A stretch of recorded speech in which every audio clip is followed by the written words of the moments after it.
Okay, I am going to call January 13th, 2026 regular board meeting of the Monterey Peninsula Unified School District to order and ask for roll call, please. Board President Tom Jennings. Here. Board Vice President Veronica Miramontes. Here. Board Member Jeffrey Cheetah. Here. Board Member Dr. Betty Less. Here. Board Member Sarah Ofstedal. Here. Board Member Malika Velasquez. Here. Board Member Gabriel Sanders. Dr. Diffenbaugh, are there any changes to the agenda? Yes, Mr. President. Under 2D, under closed session 2D, one potential case, if we could pull that item, that would be recommended. Okay, we'll pull that item with no objection. Is there a motion to approve the agenda? I move to approve. Okay, I have a motion from Trustee Ofstedel and a second from Trustee Cheetah. Anything further? All those in favor, please say aye. Aye. Opposed? Abstentions? Motion carries. Okay, in closed session, we are going to have a conference with our labor negotiator, Dr. Manuel Nunez, agency negotiator, California School Employees Association, Monterey Bay Teachers Association, and underrepresented employees. We'll talk about public employee discipline, dismissal, release, and complaint. Talk about public employee appointment for Director of Business Services, and removal, suspension, expulsion of a student. Public comment for closed session items. This is an opportunity for the public to make comments regarding any closed session item within the board's subject matter jurisdiction. When the president recognizes a member of the board or a member of the public for oral comment, such comments shall be limited to 3 minutes. Is there any public comment? Yes, sir. Good evening, Dr. Diffenbaugh and members of the board. My name is Jason Amati. I teach mostly mathematics at Marina High School, and I am this session's lead negotiator representing MBTA. So yesterday we had our opened salary and benefits at the table, and you will hear a lot from Dr. Nunez today in your closed session, and I just wanted to share some of the reasoning behind some of the proposals that we shared around salary and benefits. One thing that I believe both sides can agree is there are benefits and risks to a multi-year deal. So we proposed a 3-year deal, and the district offer currently now is a 2-year deal that it is us to come back with. But both, there are benefits and risks to a multi-year deal, but our union want to just really push forward some of the benefits of what we can accomplish at the bargaining table when salary and benefits is not something taking up a huge amount of the space. So that sort of push for a multi-year deal, I think, is something that can benefit both sides. Also, when we look at our budget proposal of 5.5% ongoing for next year with a 1% contribution towards benefits, I want to just sort of explain where we got those numbers. If you take the COLA, the proposed COLA that may change for next year, and the COLA for the past 2 years, where there wasn't an ongoing raise towards salary, if we add up those 3 COLAs, you would get 5.7%. So that's where we are kind of reaching with our 5.5%. We are currently in a situation where we have struggle with teacher retention, wanting to know that we can really maintain our quality educators and not lose them to surrounding districts that pay more. Something that I have seen many times in my 7 years here in this district. I look back at my first couple of yearbooks at Marina High, and there are just so many teachers that sometimes I don't even recognize anymore, with the process of just every year meeting like 7 to 10 new teachers at my site of 30. So I just want us to listen to Dr. Nunez's report, consider our proposal as valid, as important, as something that represents all of our members, and thank you for your due diligence to really take the time and discuss and work through these very important matters. Thank you so much. Thank you. Any other public comment? Seeing none in person, we'll look online. and I'm not seeing any there. So we will adjourn to closed session. Thank you.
Testing 1, 2.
Okay, ladies and gentlemen, we are going to adjourn closed session, reconvene into open session.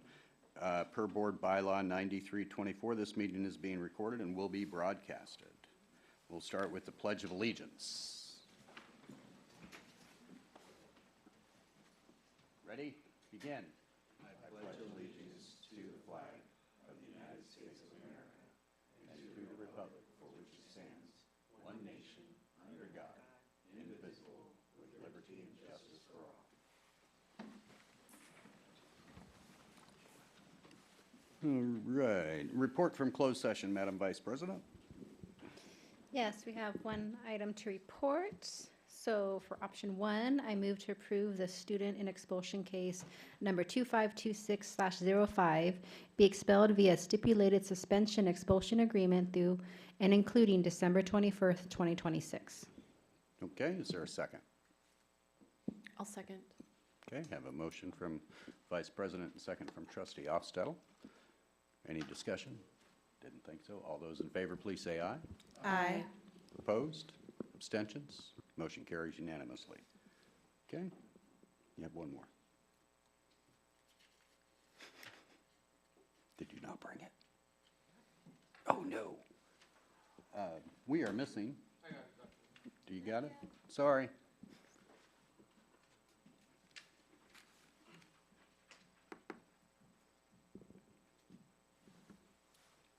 Thank you.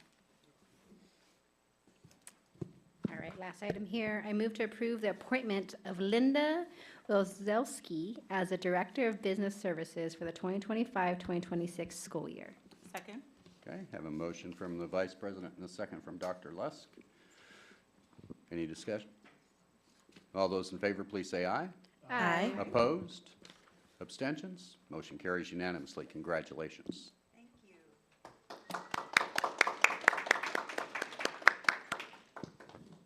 Thank you. I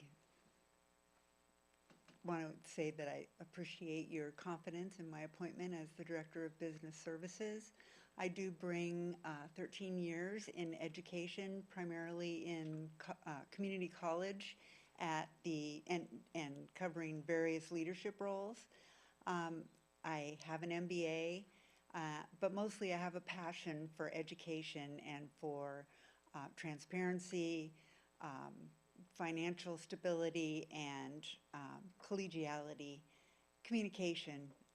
Those things I think will carry us forward. And so I look forward to joining the district and carrying the mission and vision of this district forward and in support of our students. Thank you.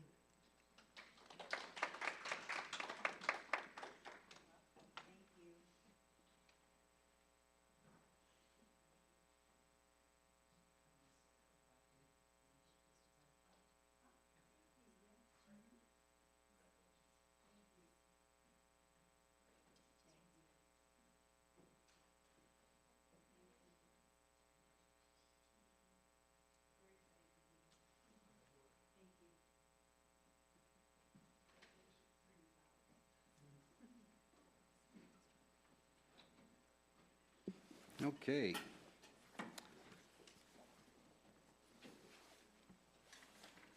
And that concludes the report from closed session? All right. Okay, next item, public comment. Members of the public wishing to address the Board of Education on matters within the jurisdiction of the board but not on this agenda may do so during public comment periods for up to 3 minutes. Each agenda item is limited to 20 minutes except public comment, item 5A, 5B, and 5C, unless the time limit is extended by a vote of the Board of Education. Public comments on specific agenda items are heard under that item. We will start with student public comments. Are there any student public comments?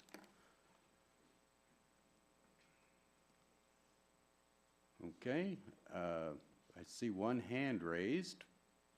Last 3 of 902 in the phone number. Go ahead, please.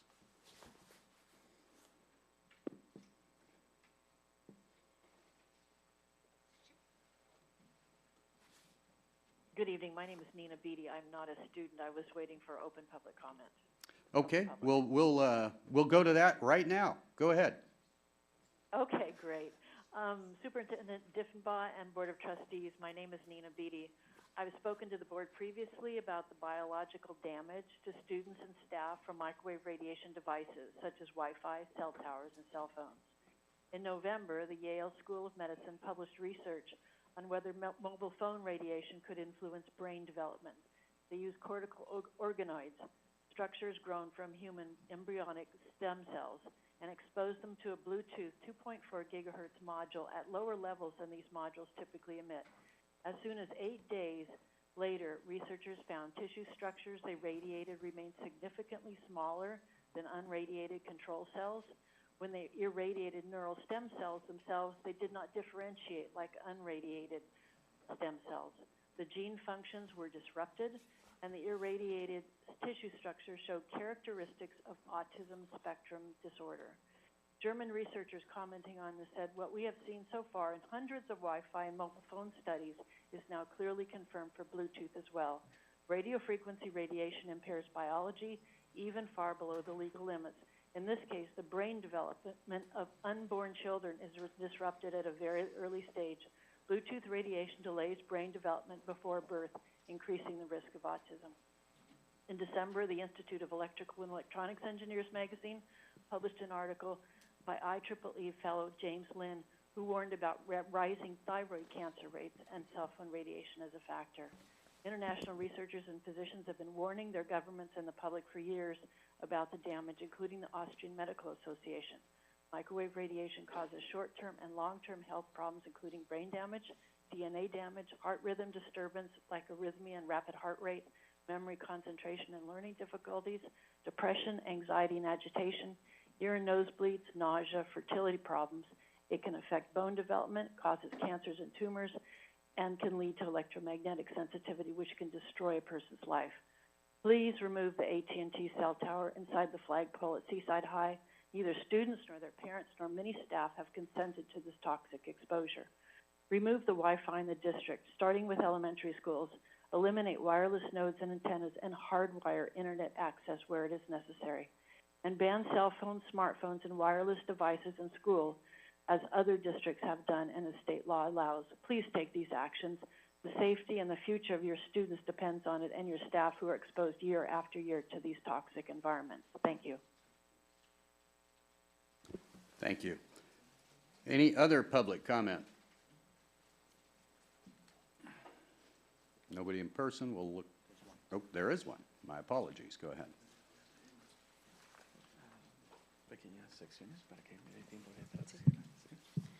Buenas noches, mi nombre es Patricia Chávez. Good evening, my name is Patricia Chavez. La razón que estoy aquí es porque quería ver cómo podemos ayudar a la educación especial y The reason I'm here is because I want to find out how we can help special ed department financially. hice una caminata con el director de la escuela de la Seaside Middle School. I did a walkthrough with the principal at Seaside Middle or Seaside High School. Seaside High School. Disculpe. Y me dio tristeza por ver cómo está el salón y son 14 estudiantes para un salón muy pequeño. And I was saddened to see the state of the room. There's 14 students with one teacher in a very small room. Porque yo iba por la razón de mi hijo y me dio tristeza ver cómo un niño estaba en un cajón encerrado. Dijo la maestra que tenía que estar ahí porque le gustaba estar. I went there because of my son to see my son in the room, but I saw other students, and I was saddened to see a student that was in a cubby. And according to the teacher, he wanted to be there inside that cubby. Yo volteé y ella me dijo que al niño le gustaba estar ahí.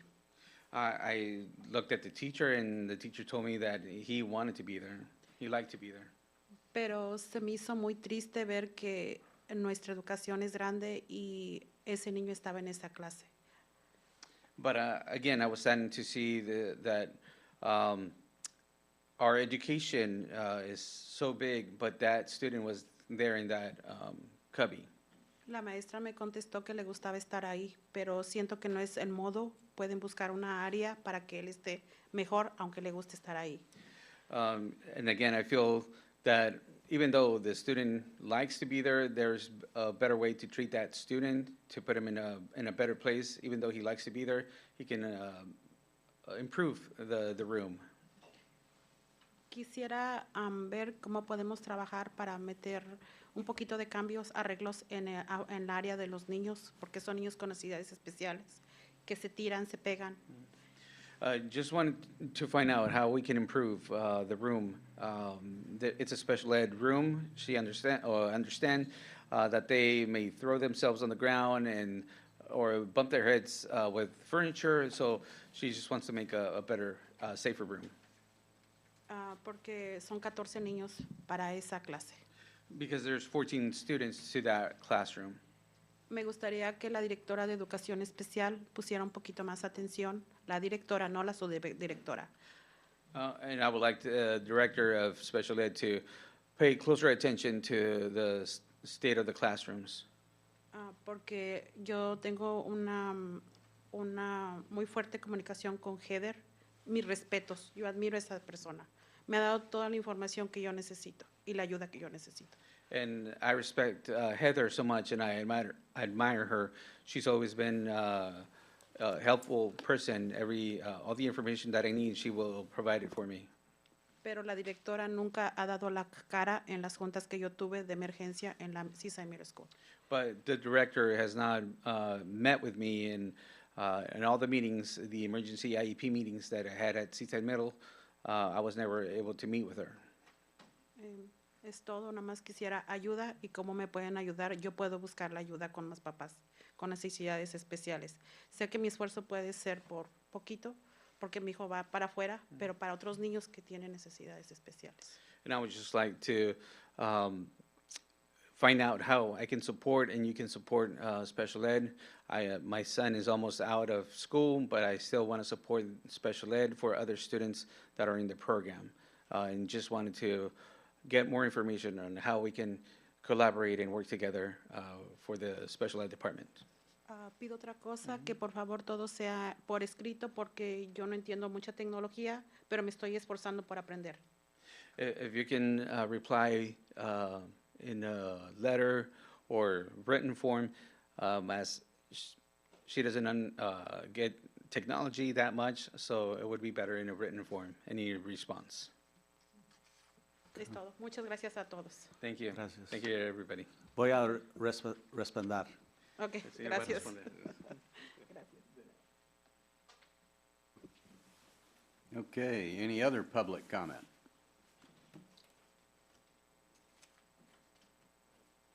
All right, seeing none, we'll close public comment and move to public agency communications. Is there any public agency communication? No, Mr. President. Okay. Presentations, recognitions, military liaison, superintendent report, upcoming events. We'll start with status report from the military liaison.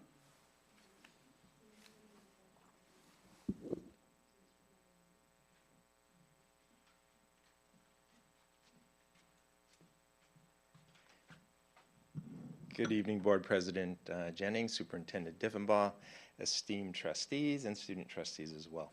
And Happy New Year. I don't have much to report this year, as we're all coming out of hibernation as well. I do want to report from NPS that we had 235 graduates cross the stage, so we lost those families. But we also had 145 new students come in December 29th. In addition, we also had several hundred come in September as well. So we still have a large population contingent of students in our school district. This month, we have a couple of events, important events. First of all, this Thursday, we have the school transition response team meeting.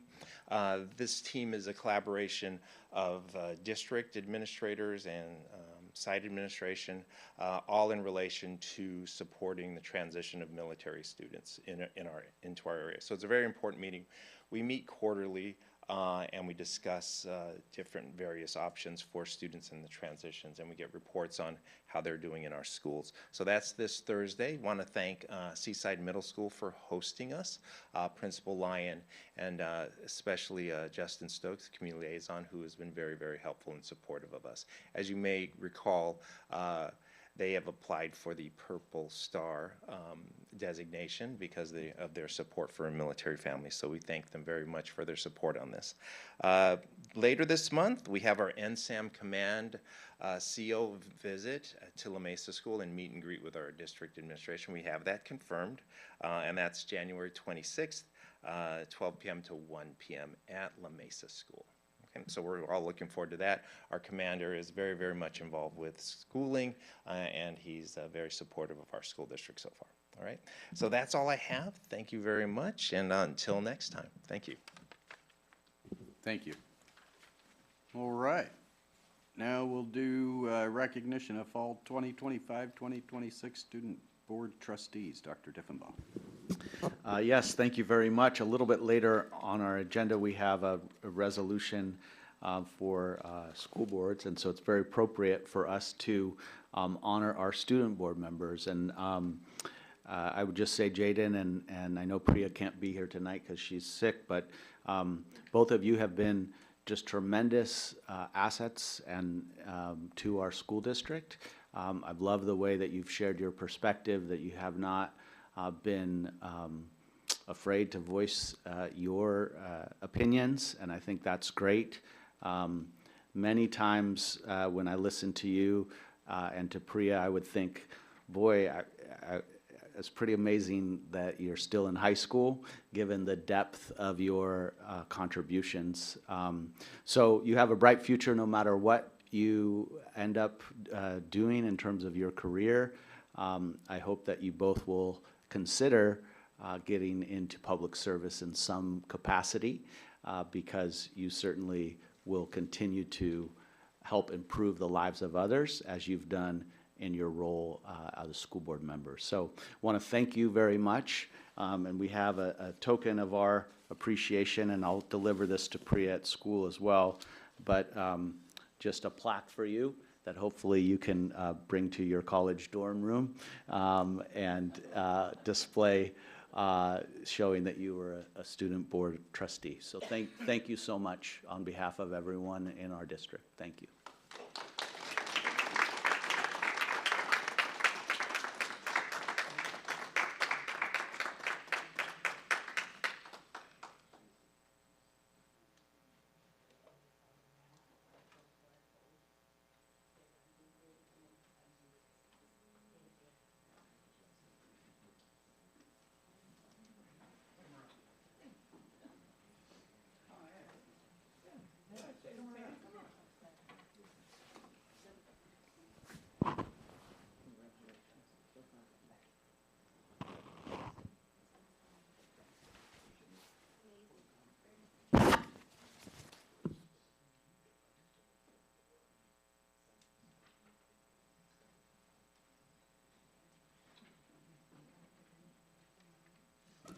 Okay, thank you again for all your hard work. We appreciate it. Okay, we'll now move to receive presentation on potential surplus property previously studied by the district. Dr. Diffenbaugh. Yes, thank you very much, Mr. President. So we had a presentation in December regarding the 7-Eleven committee and the process when a board would consider surplus property. And as a part of that discussion came up that some board members weren't around when these properties were previously discussed, and the request came to provide an overview. So tonight I'm going to do that. And so what we'll cover is really some reports that have already been given to the board, but we'll catch everyone up. So there was one in 2017 by Duerta, Cerro, and Garden, who presented some underutilized properties, and then again in 2019 with Mid-Penn Housing.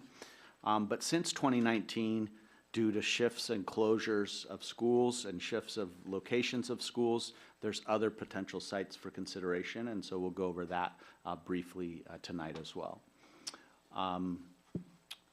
Oh, will you, sorry.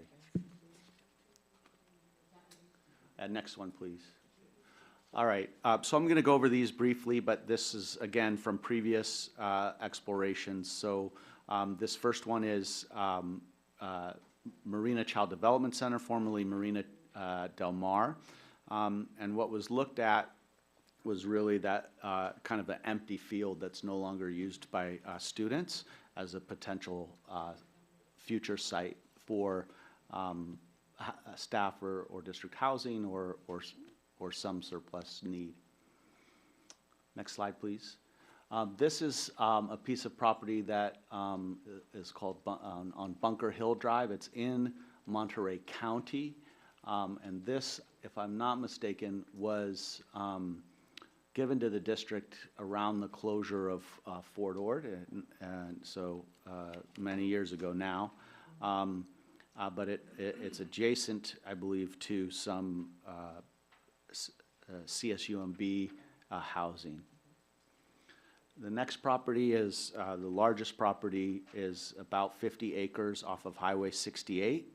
At one point, I believe this was a site for a potential future high school of the region. But as you can see, it's landlocked, so there isn't currently a road that goes to this property. The next one is on Hidden Hills. This is also in the county and is on a hillside, and there's also a fault line that crosses through the property, but the district does own this. It's about 10 acres. This next is a school. This is Seaside Middle School, but as you can tell, beyond the buildings of the school, the district owns quite a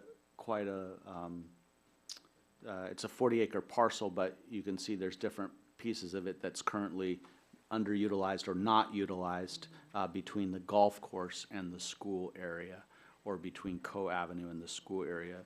The school does use the track and the field, but the upper field beyond the basketball courts is currently not used for, or not in a condition to be used. This is now shifting to some properties that Mid-Penn did an analysis of. This is just the field next to Central Coast High School, again underutilized, and so at that point they were looking at potential site for housing. Next slide. These are a different potential property between Seaside High School and Central Coast High School. That's kind of underutilized as well. And so you can see there's quite a lot of acreage between those two. The lower field at Delray Woods, so Delray Woods is still obviously is utilized, but it's quite a big site that beyond the two blacktops is a lower field, and that at one point was also identified as a potential site for future staff housing potentially. And then Mid-Penn also analyzed a Del Monte site. This Del Monte site is currently Bayview Lower School, and so it is being rented to a charter school, but this was because of its proximity to just where it's located, and the density could potentially be a good site for housing. In this model, I believe the school would need to be knocked down, and then this rendering is rebuilding on that land there. There's also these next properties are new in the sense that they had not been previously researched or reviewed. As part of the Marina Station development, which is the colorful lines you see there, there is about a 2-acre parcel that is adjacent to Olson School that is going to be given to the district. I think at one point this was approved 20, 30 years ago, this development, and the thought was that the school would need a piece of land to grow. And so that's coming to the district and could be under consideration. We also have Others, some sites not previously reviewed. One is the former Monte Vista Elementary. It's now Monterey Child Development Center, so there's 4 of the classrooms are used, as well as the office area. It's used for professional development rooms, as well as office space and storage, so it is being utilized, but not all the rooms are being utilized there. The former Dual Language Academy, or before that, the former Marshall West on Normandy, across from General Jim Moore. That site is currently used for storage, as well as a nonprofit running out of one of the rooms. The former Foothill campus in Monterey on Via Casole is currently being used by Monterey Bay Charter, MPUSD. We have some offices there, as well as the MCOE Special Education Department. So it is being utilized, but this was, at the time of 2019, was still a functioning school. And then the Belden site in Monterey is currently rented to Trinity Christian School. Additionally, there's lots of little slivers of properties that I'm sure have some stories behind them that were given to the district long time ago. This is one example near 200 Soledad Drive. It's a very wooded area, and it was somehow became the district's ownership and responsibility. Similarly, there's a small property near Stephen Place in Monterey, and another near the old Hilltop School, or David Avenue. So these are all properties that potentially a committee could look at and make some recommendations to the board. In terms of kind of potential next steps, really wanted to present this to the board, receive direction regarding the forming of a 7-11 committee. If that was the direction, then we would solicit interest from a diverse group of stakeholders. Remember, it's called a 7-11 committee because it can have no fewer than 7 and no more than 11. But its intent is to have a diverse group of stakeholders from across the district playing different roles, whether it's a parent, community member, staff member, et cetera. We would then bring names back for approval of the board for the formation of the committee, and the board would then give the committee its goals and objectives, whether it's look at every site across the district or particular sites, or that's up to the board's direction. The 7-11 committee would meet and then develop recommendations, and ultimately those recommendations come back to the board, and then the board decides what, if anything, any action to take regarding these properties. So it's very possible that the committee studies things, they bring recommendations, the board says thank you for the time you've taken, but we're going to take no action.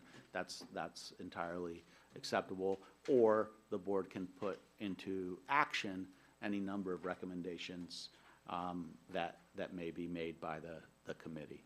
So wanted to present that tonight, and to give an overview and to make sure that everyone had similar information. Also attached to the agenda is the 2 PowerPoints that were presented to the board previously back in 2017 and 2019. So those are obviously public record and there for anyone to view if they want to see the full reports that were given at that time. That's concludes my report. Okay, board members, are there questions? Trustee Velasquez, go ahead. I almost hesitate to ask, but do we also have cost analysis on these properties in regards to like what we spent in property taxes, that kind of thing? You got to speak up. You can't hear me? Is it not? Oh, okay, hold on. Better. Sorry, I wasn't That's close. okay. I said, do we possibly have cost analysis on these properties in regards to what we spent like in property taxes, that kind of thing, since we're not using them? We do not, as a public entity, we don't pay property okay. tax. Okay. But there is cost to, you know, Cost to having them. to I didn't know maintain either. them, et cetera. So that would be something that we'd have to dig a little bit deeper in and bring back to you. Okay. Okay, trustee Ofstow. In addition to that, we don't pay property taxes, but are we insuring the properties in any way, and what that cost is? Yes, they're part of our, they're covered by insurance, so there would be a cost associated with that. Okay, any other questions from the board?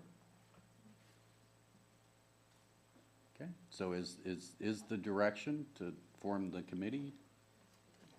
Is that what I'm? Mr. President, that's my Okay, all right, I see enough head shaking. recommendation. All right. That was next. Is there any public comment on this item? Thank you.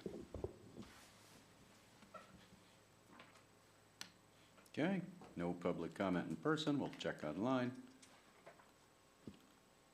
I do not see any public comment online, so we will move on. All right, next is receive presentation regarding budget update and fiscal stabilization plan timeline. Dr. Diffham. Yes, thank you.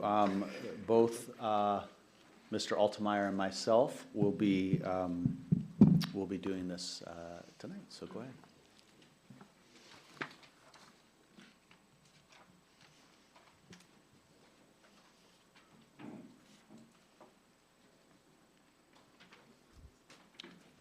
I can drive the presentation if you want. Dr. Diffenbaugh. All right, I'll start, just give it over.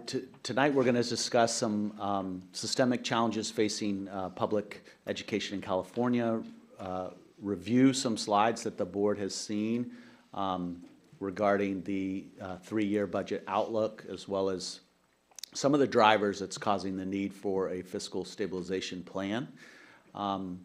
Review some of the increases to positions from kind of pre-COVID times to present, and then finally review a timeline for a decision-making timeline, as well as community engagement opportunities. So that gives you kind of a high-level overview, and Mr. Altemeyer will take the first set of slides.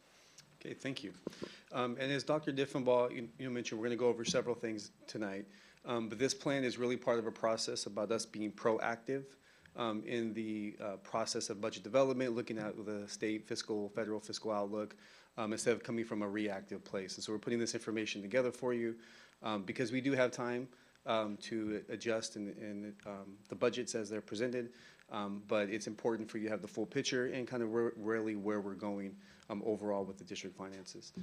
So you're probably familiar with seeing this. You saw this not too long ago in December, but this is just a representation of overall the structural deficit that the district is in. And that just really means that our revenues are not keeping pace with our expenditures. So you can see that we do have a projected deficit spend in 25-26 of about $16 million. And this is looking at restricted and unrestricted revenue and expenditures.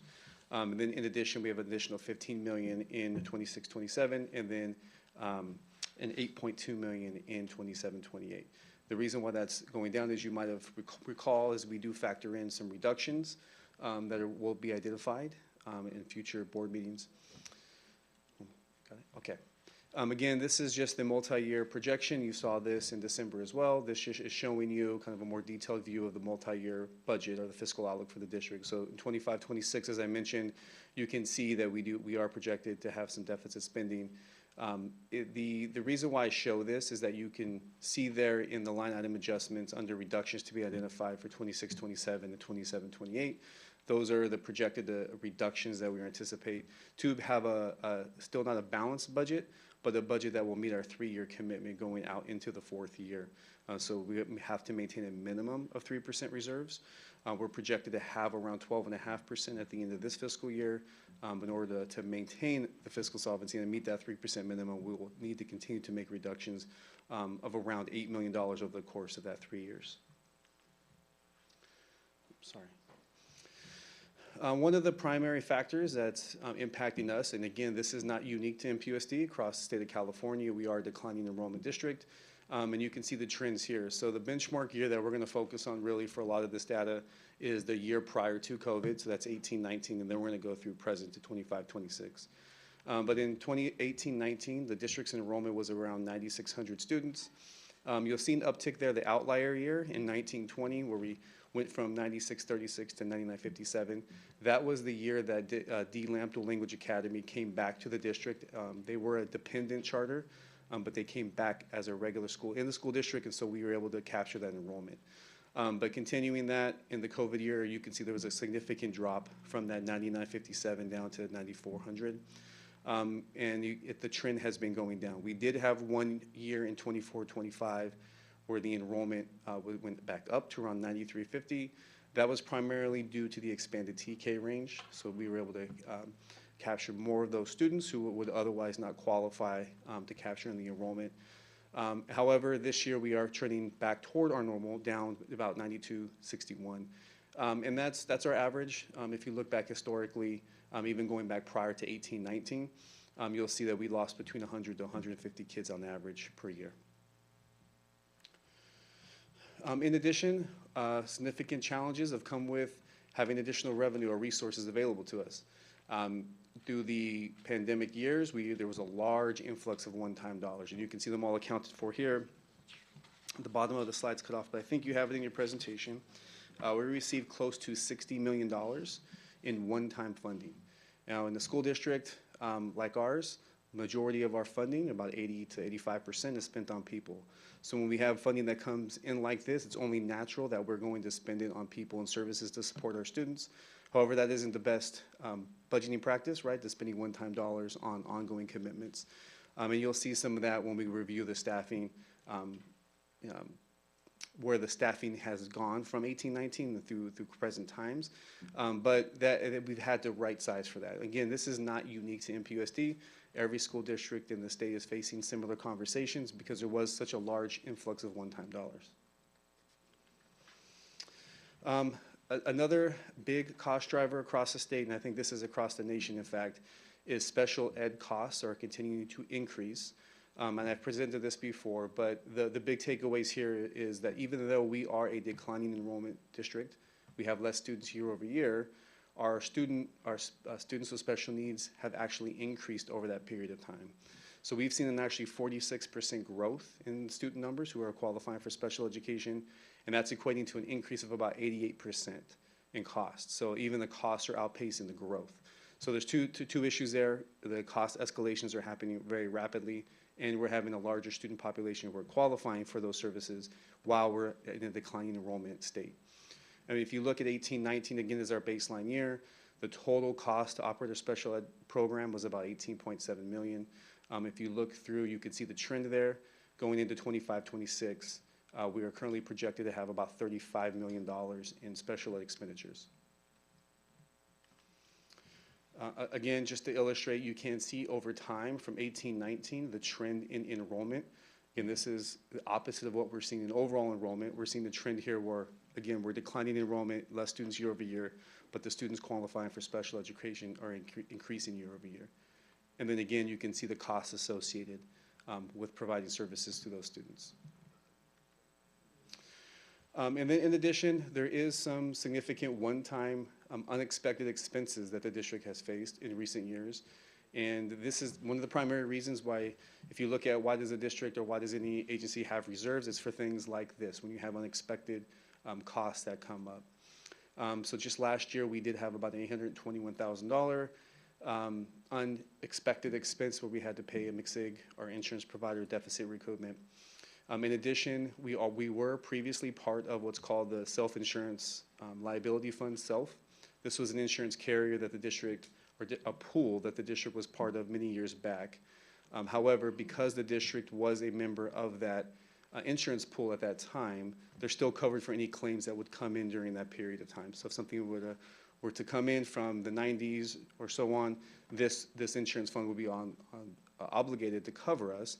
However, part of that agreement states that they can go back to the districts or the agencies that were part of the pool during that time, and if any year they have excess liability where they're having expenses coming greater than the revenue that they were brought in, or just they're having bad years through lawsuits and things that they're paying out, they can assess the agencies that were members of the insurance pool in that time. In 24-25, we were assessed $244,000. And you can see that's escalating quite quickly into 25, 26. The assessment was $734,000. Again, that's primarily related to the AB 218 claims that have been hitting schools across the state. So I can't tell you that this is going to continue. It's more than likely going to, but also it's really hard to project those costs because they're unknown. And then in addition, we did have ourselves an AB 218 lawsuit that we paid out of about $800,000. So over the course of the past 2 years, or less than 2 years at this point, we paid out about $2.6 million, and these are all unexpected one-time costs. All right, I'll take over from here. The main point that I think is, if you've been paying attention to the headlines, which we cut a few here, is that this is a systemic problem across the state of California. So while we are experiencing challenges, most districts are experiencing these challenges as well and having to take action regarding fiscal stabilization. Next slide. So Ryan got into a lot of the details. I think for me, just high level, when you have expiring COVID relief funds, so one-time dollars that are now exhausted, you have declining enrollment, and you have cost escalations for special education as well as utilities, across the board, that's going to put a lot of pressure on districts, those three things. I've described it to some as kind of like a perfect storm of circumstances, and it's going to cause districts to have to develop a plan to respond. And so that's what we're going to go over the timeline a little bit later. But before we do, I do want to just take a step back, if you go to the next slide, and just acknowledge that, MPUSD, we were recognized for our response to the challenges of COVID-19. We were recognized by the state, we were recognized by a national nonprofit, and it was because of the way we responded to the challenge and the strategic investments that we did make to support our students, both academically, social-emotionally, health-wise, across the board. And as Ryan mentioned, these investments mainly focused on additional staff, and it mainly focused on school sites, because that's where our students were. So we want to go over some of the increases that we've had, because I think that that's really, really important to understand. So at the elementary and TK-8 sites across, these are 10 sites altogether, there are over 52 positions added. Again, this is between 18-19, so the year before COVID, and the current year. And I won't read each bullet, but you get a sense of the types of positions that were added, whether they're accelerated learning specialists to support our students in providing personalized remediation and recovery, or increases to positions from part-time to full-time, or adding assistant principals at the sites as well. It's a little bit hard to do a direct comparison because in 18-19 we did not have TK-8s other than the Dual Language Academy. So some of the ads are ads that you would need as you are expanding to a TK-8 site. But again, 52 positions across 10 sites over that period of time. Next slide. If you go to the middle schools, it's far more modest. We had 4.5 positions across 2 sites, including accelerated learning specialists. We also increased athletic stipends as well as transportation. But I think what's important to remember in the kind of the bullet down below is that in 18-19, these schools were 6th through 8th grade. And now they're just 7th through 8th grade. So while we maintained the staffing, there was 33% less students on the sites as well. And there are some positions captured on later slides that I'll go over. At the high schools, this is across both the traditional high schools and the alternative high schools, 28 positions were added.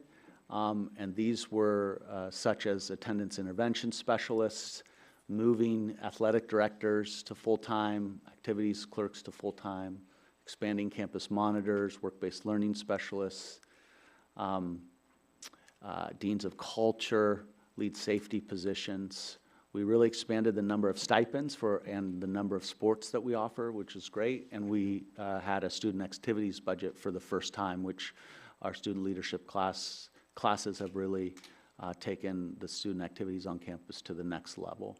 Again, this doesn't include the mental health or school psychologists, which we'll go over at a different slide. District office, you can see that across cabinet, human resources, fiscal services, ed services, communications, there was a total addition of 1.625 positions. And then they're kind of outlined there. The senior director of special ed moved to an assistant superintendent on cabinet.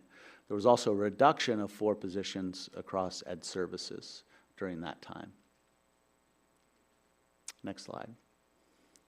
In terms of facilities, transportation, technology, addition of almost 6 positions, but the majority of those were custodial positions, and those are obviously custodians are at the sites, although they are under facilities. The night custodians are at the sites, and there was 8.5 of those added, and there were slight reductions in other areas. In terms of our multi-tiered systems of support, we really responded to a lot of the mental health and social emotional challenges that were a result of COVID-19. We added from part-time mental health therapists to full-time. We added additional mental health therapists at the high schools. We added health assistants, 5 across our schools. We created a whole department around serving our students experiencing homelessness with 3 dedicated staff members, and we had a health coordinator. So the MTSS, multi-tiered systems of support, really built out the supports in that department. And again, although they're under that department, the mental health therapists, the health assistants, those are all site-based positions. They're all allocated to the sites. And then in special education department, we had added over 112 positions in that time. Those included almost 10 psychologists to make those full-time at each site, 10 speech language pathologists, 20 special ed teachers, 9 occupational therapists, and then a number of paraprofessionals. There was at the same time a reduction of 9 special ed district office positions, so really trying to add where our students are. And as you saw from Mr. Altemeyer, our student population grew significantly, so it would make sense that our staffing also has to grow to meet the needs of our students. So in terms of kind of a fiscal stabilization plan, we have previously presented to the board the need to identify approximately $4 million in ongoing reductions to stay on a path towards continuing to be able to submit 3-year budget certifications to the county. Given the reality, it's not sustainable to continue with the same level of staffing, given all the positions that we added. Many of those positions were added with one-time funding that then has since been exhausted. So we're trying to keep it going now where we don't have the funding to do so. So a plan needs to be developed, and that plan will need to include some staff reductions. Per ed code, any reductions need to be noticed to the employee by March 15th. So that helps kind of our kind of backwards map in terms of our timeline. The way that our contracts work in terms of employee rights to a previous position, you know, all those types of things need to be figured out and communicated. So if you go to the next slide, this is a kind of the general principles the board has adopted in the past. They certainly can change, but principles in terms of making difficult decisions around fiscal stabilization to try to protect classroom instruction and vital programs and operations, to ensure student achievement and well-being, to have an eye towards and ensure the district's long-term fiscal solvency, look for greater program and operational efficiencies where possible, focus on vacant positions to reduce layoffs, and really try to continue positive momentum, to not let you know, the need for reductions kind of spin the district out of you know, positive forward momentum, and continue to keep us focused on student learning. So in terms of a timeline, tonight we're presenting to the board this overview with the fiscal state of the district, as well as the need for a stabilization plan. Our timeline would be to come back to the board at the next January meeting with a draft stabilization plan. So this would be more specific in terms of which positions we would look at and the rationale behind it. We would then have community engagement, both virtual in terms of a cabinet chat with all staff, as well as a virtual kind of town hall style community meeting, followed by an early February in-person community meeting. We'd present back to the board an updated draft. This could take into consideration feedback that we received during the public engagement sessions or board feedback as well, with the goal again to take action by the end of February to meet that mid-March deadline, and to ensure that we have time after the final decision is made to properly be able to go through the HR processes needed to ensure those timelines are met in a timely manner. So, you know, this is never a fun aspect of the job. It's always challenging to continue to be in positions where you're trying to do right by students, by staff, by the community, and also ensure your fiscal stability long-term. And what we've seen time and again is when districts don't act early, then they're forced to act later with more drastic cuts, with more turmoil in the district, with the threat of state takeover or more county intervention on decisions of a school board that need to be approved by the county, for example. So we want to make sure that we're being responsible, that we're being transparent, and that we're not shying away from difficult decisions, knowing that the financial situation has changed given the exhaustion of one-time money and given the other pressures that I've talked about before. So we'll stand ready for questions, for comments, you know, and to and next steps. Okay. Board, are there any questions, comments? I only have one. I would like to make sure that staff, when they're looking at all of these new positions that are in place, that we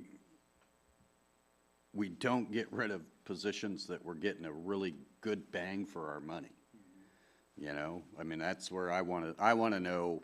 What would be good to know is, of these positions, where are we getting the most bang for our buck, I think, would be what I would want to, it's the best way to put it. What I would want to know is, where are we getting the most bang for our buck? So, okay. Any other questions? Sarah, I'm sorry. That's okay. Trustee Ofstow, go ahead. To dovetail on that, any positions that we are legally not allowed to cut, I'm thinking like the special ed positions. Okay. Vice President. Thank you. And I guess to dovetail on that, knowing how important and the growth of our special ed department is having for students, keeping that in mind, and just any positions that are directly going to impact our students. Okay. Which I know every position at MPUSD directly, like, there's a connection to our students. I do want to respectfully say that. I may be thinking maybe direct contact. Okay. Anything else from the board? Dr. Luss? So looking at the enrollment,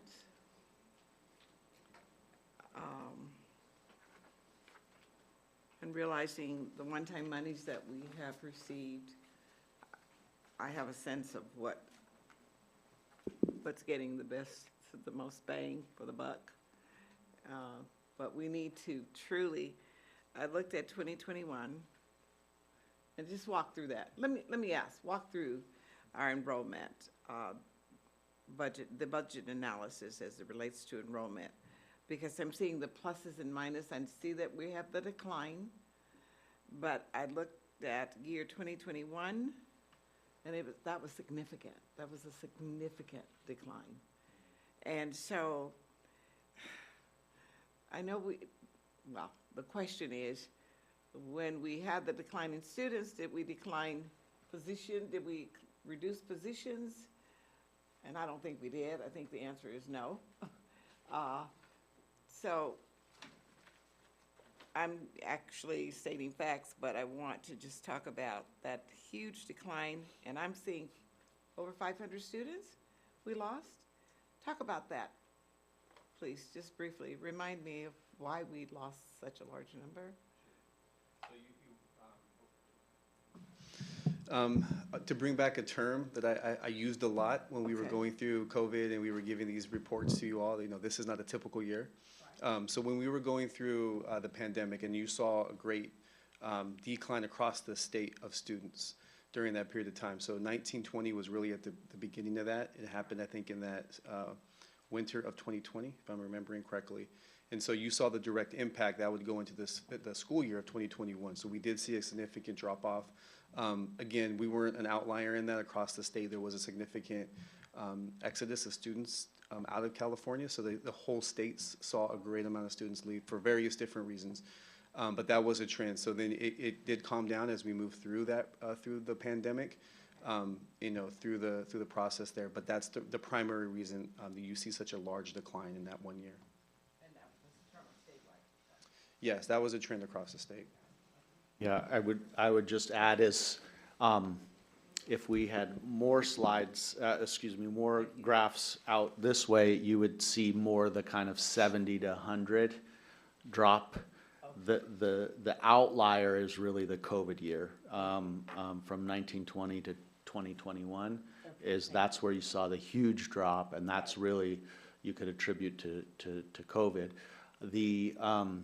The leveling off and even the increase in 24, 25 is encouraging, but we need to remember that the state added a whole grade level. So now we're serving down to 4-year-olds. So you're serving TK students. So it's not as if you were to take away that new grade level, you would still see the graph continue to move down.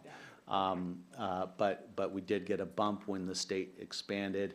And I do think in some ways we're not losing as many students to charter schools. We're getting some students back from charter schools. So there's other explanations as well, but it's not that people are having more kids or now can suddenly afford to live here, right? I mean, those factors are still in play that are contributing to our reductions. Just to follow up, I know that the Washington school transfer issue and what have you, do you have any thoughts about as to the number of students we might get back from that? Yeah, So Washington Union is now no longer accepting transfers, but at least initially, they've indicated that they will let the student finish the highest grade level of the school that they're at. So I think initially we'll see just a small increase of students not entering kindergarten or TK, where current students staying. So I don't think it will be kind of rapid. I think it will be over time. I'd have to dig in a little bit deeper in terms of actual numbers, but it's not hundreds of kids. You know, it's much smaller than that. So it will make a little bit of a difference. And just But a little bit. Yeah, to add to that, we do partner with an agency that helps us with our enrollment projections. So they're looking out. So that'll be one of the factors that we'll bring up. They always ask us, is there anything unique or something that needs to be on our radar when we're projecting this out? So we'll bring that up, and they'll be able to do some analysis for us. Thank you so much. Thank you, that's great, thank you. Mr. President, this will be my final comment. I appreciate and support wholeheartedly the recommendation to follow the recommendation that our superintendent has made, with the time, as far as the timeline is concerned. This is really critical information that's needed, and the timeline is really not our best friend, but it's critical to take these steps immediately so that we can identify where we are and what the next steps for us as a board must be. Thank you. Thank you. Any other comments or questions from the board? All right, we'll go to the public. Any comments or questions from the public?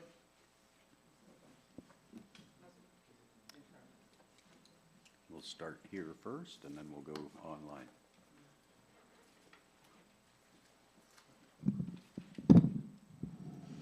Hello, members of the board. Thank you for your service, all of you. It is a pleasure to be here before you. My name is Christina Dirksen. I have 3 daughters at Monterey High School and a resident of Marina. I've always wondered, there is a huge homeschool element. With COVID, a lot of kids have had a lot of issues coming back to school, so I do appreciate the mental support that's occurring. Is there a mechanism at all to capture some of those students in that maybe they're not able to handle a full day, but perhaps a theater class, perhaps, some deep dive history class, just a 1 class, 2 class kind of thing. And I know that the homeschooling program goes through the County Office of Education, and I do know that those students do get funding for their classes, whether it's horseback riding or drama classes through, or dance classes through Carmel Dance or whatever it is. I've just occurred to me that, is there a mechanism to offer any of those courses that you do offer currently in a path that would fit a student who cannot handle or for whatever reasons cannot be in a traditional school setting or chooses not to because of religious or whatever reason? So I just had that question, comment, something to explore. Thank you. Thank you. Any other public comment in person? All right, seeing none, we'll go online, and we'll start with Carla Lobo. Go ahead. Thank you. I want to speak about the special education, administrative growth, and transparency. The presentation notes that between 2018 and 2019, the district lost 375 students, yet staffing was increased by 111 positions. The reality alone requires serious reflection. Declining enrollment should prompt careful restructuring, especially at the leadership and cabinet level, before reductions are ever considered in classroom or student services. The plan shows that special education student enrollment has increased by 47%, and that costs have nearly doubled. This is not optional spending. Special education, as we know, is a federally mandated under IDEA. These services are legal obligations, not discretionary programs. When costs rise in special education, it is because student need is rising.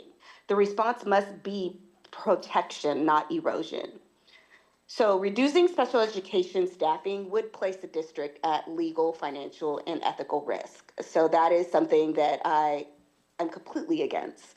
What is concerning is that historically, when organizations face physical instability, responsible governance begins with leadership. Cabinet structures, administrative layers, and centralized positions are reviewed first. And I hope we're keeping that in mind. That is the standard in public institutions. You tighten at the top before you touch the ground level, though MPUSD does not do that. And this plan shows continued administrative expansion during a period of declining enrollment, including cabinet level restructuring, while now asking families and staff to accept cuts that may impact direct services to students. That is what I'm hearing. Special education staffing increases were largely for direct support. These are compliance positions. These are safety positions. These are dignity positions for students with disabilities. These roles are not bureaucratic growth, they are student protection. If reduction must occur, they should begin with a comprehensive evaluation of cabinet leadership, executive structure, and administrative layering. That is where physical responsibility begins. That is how public trust is maintained. Protecting leadership positions while cutting student-faced roles sends a message that institutional comfort is being prioritized over student rights. I also want to address transparency. I submitted a public records request for a line-to-line item financial data on staffing increases and expenditures. While this presentation partially gives that information, the public still does not have access to that complete detailed financial picture. Therefore, there's no way that we can effectively have an education or provide feedback if we don't have that. Physical stabilization plan cannot be responsibly evaluated without full transparency. Families deserve to see where the money was added, what school, where did it go, why was it added, what long-term plan was thought about when it was added, was done Ma'am, before we your were time told has that. expired.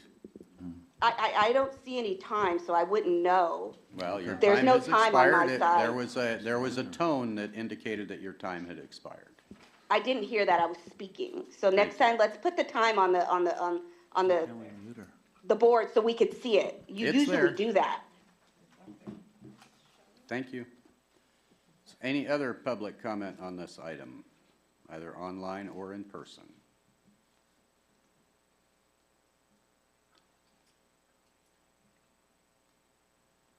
Ms. Lobo has already spoken on the item. Okay, all right, seeing none, we will close public comment, and this is a information item, so we will now move to the next. Yes, ma'am, go ahead. Thank you. I also just wanted to make sure I was counting our positions of increased staff, and I got the total of 189.5 positions directly servicing our students, including 112 mental health and special needs support, 112 special needs supports, and 21 positions of mental health supports versus our 1.625, so a person and a half in our district and higher level. So I just wanted to note that. Thank you. Thank you. All right. We will now move to Superintendent's report and upcoming events. Dr. Diffenbaugh. Yes, thank you. It's hard to believe we've only been back to school, I think, 5 days. Feels like a lot longer than that, but it's lots of exciting things going on across the district that I can share with you tonight. So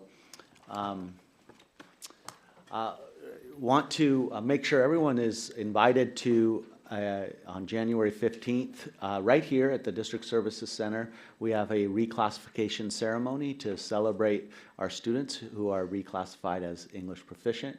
It's always a really wonderful celebration to see so many students and parents so proud of this accomplishment, and really a marker in time of their academic progress. So please come if you're able. We also have the District English Language Advisory Committee meetings. So you can see the next one is January 28th. So please come.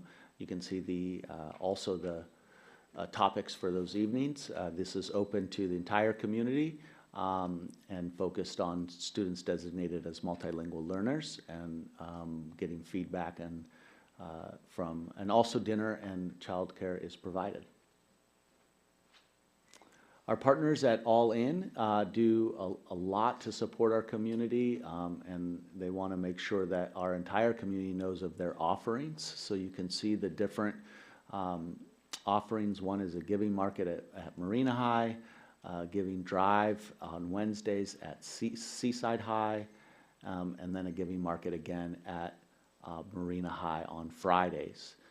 They also have a kindness closet, which appointments can be made to help support particular needs of families. So this is a great partnership that we have to support our community. Next slide, please. We have a STEM night coming up this January 14th. This is at Seaside Child Development Center, but it's for all transitional kindergarteners. So we really want to get the word out to our TK students. Our preschool is presenting just a really fabulous night, so we're hoping that you can come. So that is the 14th. We have our annual Dr. Martin Luther King Jr. event on the 19th, celebrating Dr. Martin Luther King Day. This will be at the city of Seaside, and it starts with a march and then a program to follow at the Oldemeyer Center. So please come if you're able. We also have, heading into February, our HBCU College Expo. And this is something we're trying to get information out. It's really a community-wide event, so it's open to all families, all cultures are welcome. We have, they will be for seniors who bring their unofficial transcripts. They'll be offered acceptances on the spot, scholarships on the spot. But it's also open to really geared towards 6th through 12th grade. So really not just seniors, but younger students who want to learn about opportunities for in the future for HBCU. We're trying to make this a very festive event, very fun event, very community oriented. So please help us get the word out about that as well. And then Marina High School as a first ever night rally. And they're inviting the community to it. So community members are welcome, open to the entire Marina community, January 29th, 2026, a night rally at Marina High School. And then want to also highlight some upcoming MPUSD dual enrollment nights. The one in Marina Community is hosted at Los Arboles, Wednesday, February 4th. Seaside Community hosted at Seaside Middle, Wednesday, February 11th. And then we have a district-wide virtual presentation. And this is really to highlight the early college pathways, both that we're starting both at Marina High and Seaside High. So we're gearing towards our graduating 8th graders, but it's open to others as well to understand, and these are really the types of programs that will graduate you with college credit, AA degrees, and some certificates towards pathways. So lots of information to come with that. This is, again, above and beyond our current offerings for dual enrollment, specifically for incoming freshmen. And I think I have one more to do. This is a little bit of news, but we wanted to congratulate Janet Ash as Confidential Employee of the Year for Region 10. And if you would come around and do the handshake, congratulations, Janet.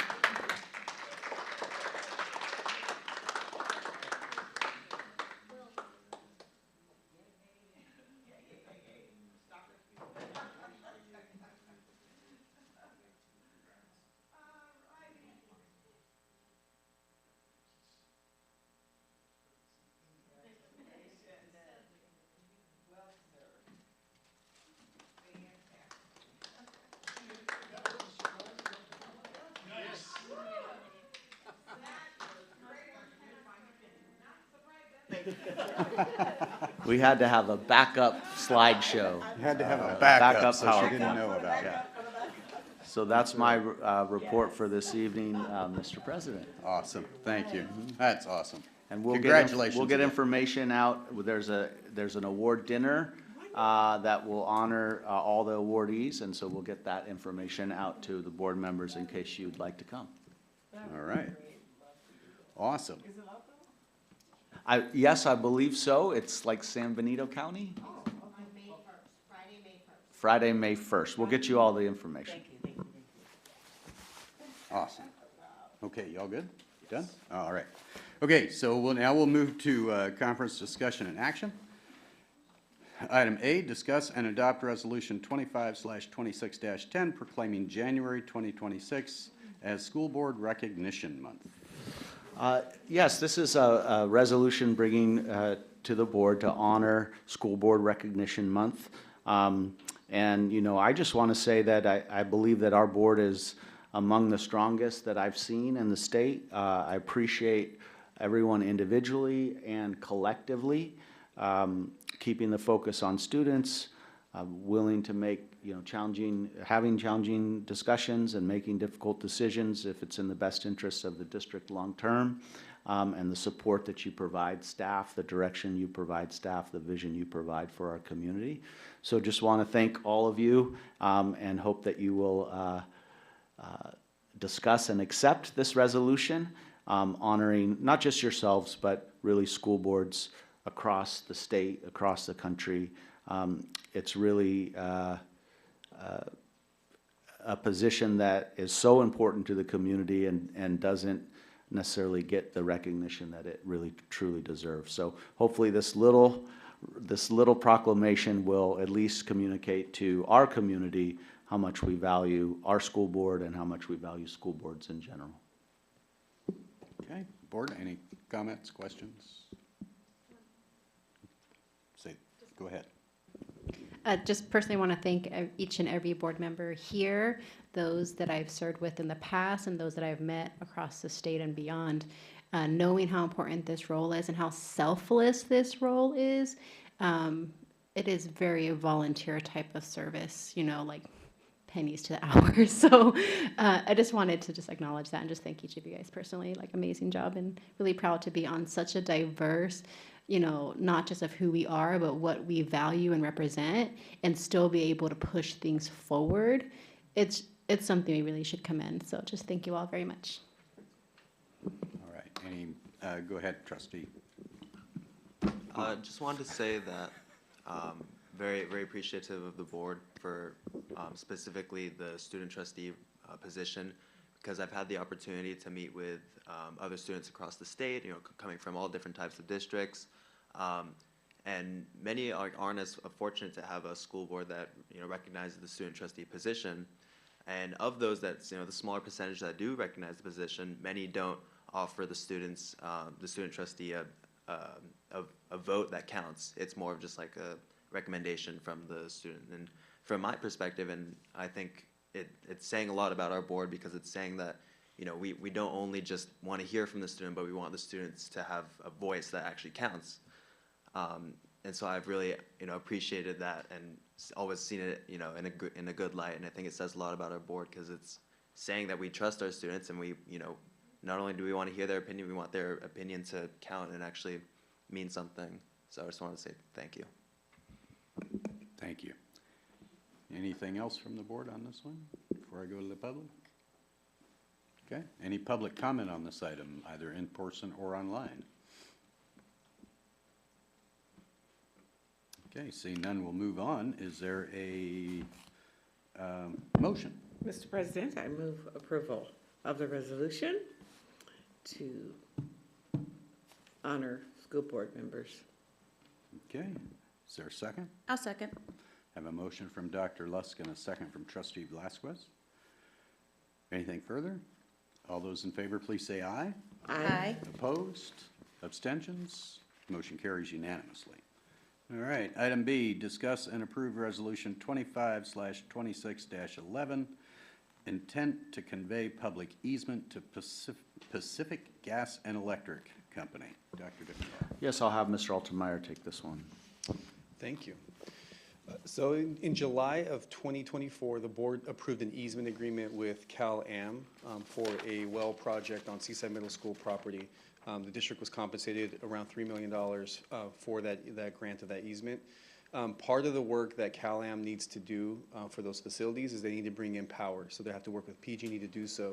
PG&E is requiring them to get an easement from us, granting them the ability to have a path to the equipment that they're installing for the wells. So this is the first part of a two-step process.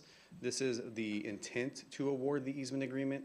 If the board moves forward with this evening, then at the subsequent meeting, we'll bring back the actual award of that easement agreement as part of that two-step process. All right, board, any questions? Any questions or comments from the public on this item? Okay, we'll go to last three of the phone numbers, 902. Go ahead.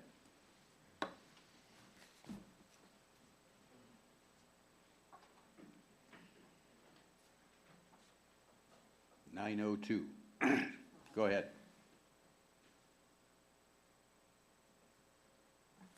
All right, apparently not. There we go. Okay, thank you. Now I'm unmuted. Thank you. This is Nina Beatty. This is not merely an easement. This is equipment that goes on the easement, and I'm concerned that the money the district would receive for this whole easement issue might be clouding the issue, clouding the decision that needs to be made. I urge the board to get more information on this equipment before taking action. This will be on the school's land versus being along the street, above the street, such as utility poles. What is electrical interrupter equipment? How does it operate? Does it have EMF fields? If so, how much? Does it cause sparks during operation, such as PG&E's fuses that go on utility poles? If it causes sparks, that would pose a fire risk or an electrical or injury risk to students and staff. It is near where students have access to it, as opposed to being up on a pole, which they cannot reach. There's really no information in the attachment about this equipment. The board is likely well acquainted with PG&E problems with equipment maintenance and fires. PG&E has not been honest about the risks to Delray Woods students from its high voltage lines, though research finds increased leukemia risk. I urge you to be extremely cautious about letting PG&E put this on school property close to students. There is no information for you, and that's extremely alarming given PG&E's track record. So I urge you to table this until you get a lot more information about what this electrical interrupter equipment is and how close students would be able to get to it. Thank you. Okay, thank you. Any other public comment on this item?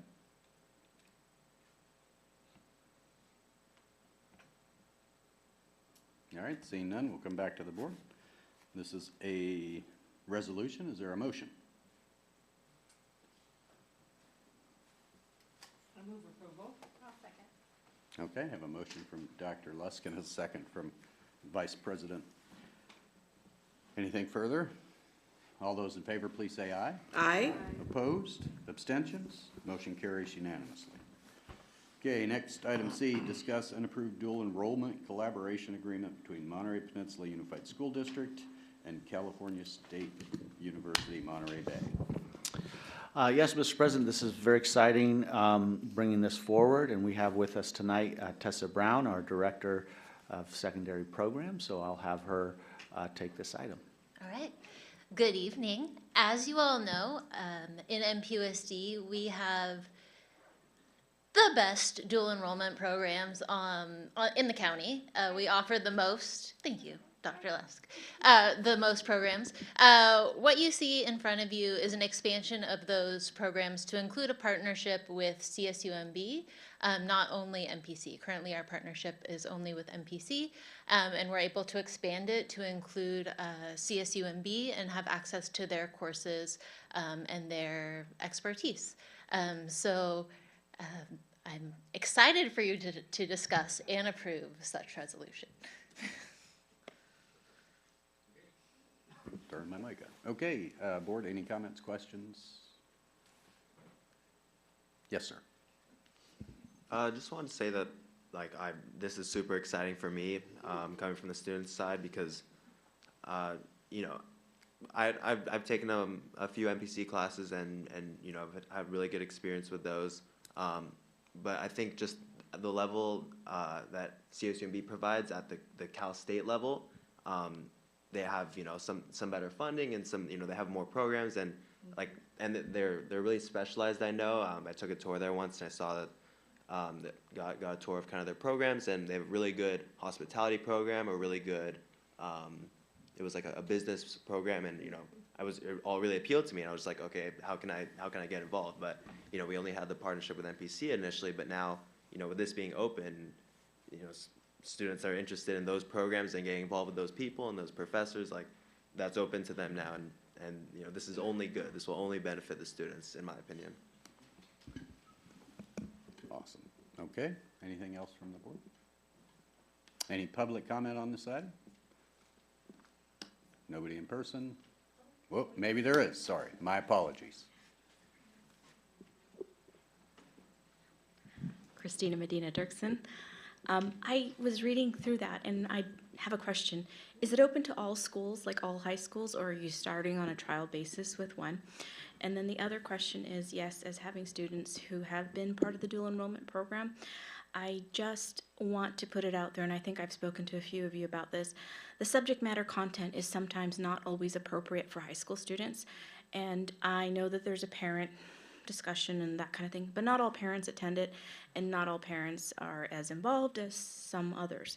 So I would really urge you to take a look at the course offerings, because they're in class with students much more mature than them, and so sometimes there are topics that are, I think it's a parent's decision, really, to help educate your students, but how much do you let them know? And if it is a sensitive topic, sometimes sexual in nature, sometimes readings that are, you know, can be uncomfortable. I'm a parent who does what my kids do. I read their books. I'm very involved. Because I want to be involved in their education, and not all parents have that opportunity. So I just want to say there's a blind spot there. Make sure that your curriculum is appropriate and parents are knowing what is being taught. I don't know how much time I have. The other question I had was, how does this work with, I think it's great because college costs a lot of money. Are we taking away from MPC? Does the relationship with MPC have a concern here at all? I'm not making any problems, but I'm just wondering, as you're dealing with declining enrollment, are they declining enrollment as well? I mean, and how are they going to work? So is there going to be something special at Cal State Monterey Bay that's not offered at MPC? So those are just some comments. Thank you. I'll take maybe the second one, and then maybe you take the first. So in terms of CSUMB, this is meant to complement, not replace the MPC courses. So, and CSUMB is very clear with us on that in terms of their desire. So with this approval tonight, it would allow us to continue the planning process with CSUMB to determine what courses, where does it make the most sense? How does it fit into what we're already offering, both at our high schools and MPC's offering at our high schools?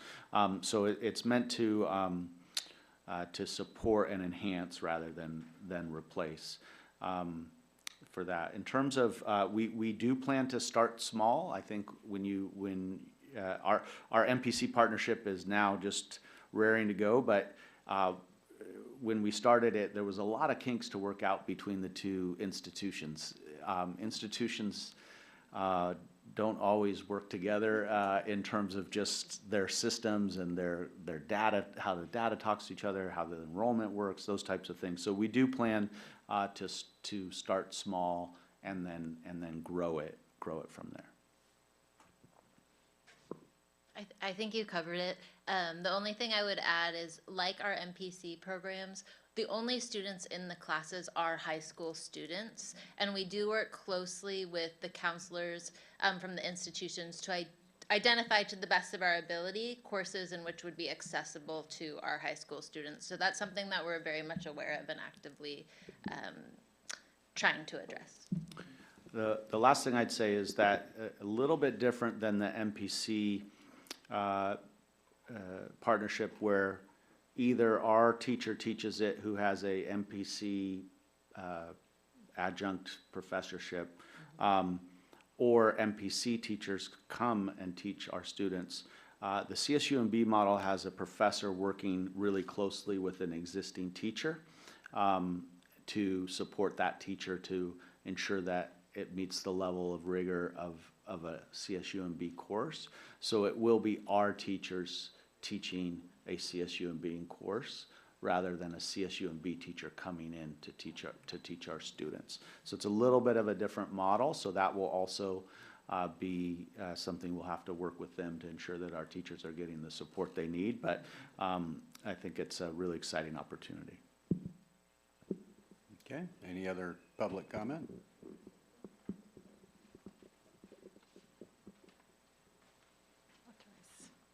Mi pregunta es, por ejemplo, yo tengo otro niño que va a la Monterey High School.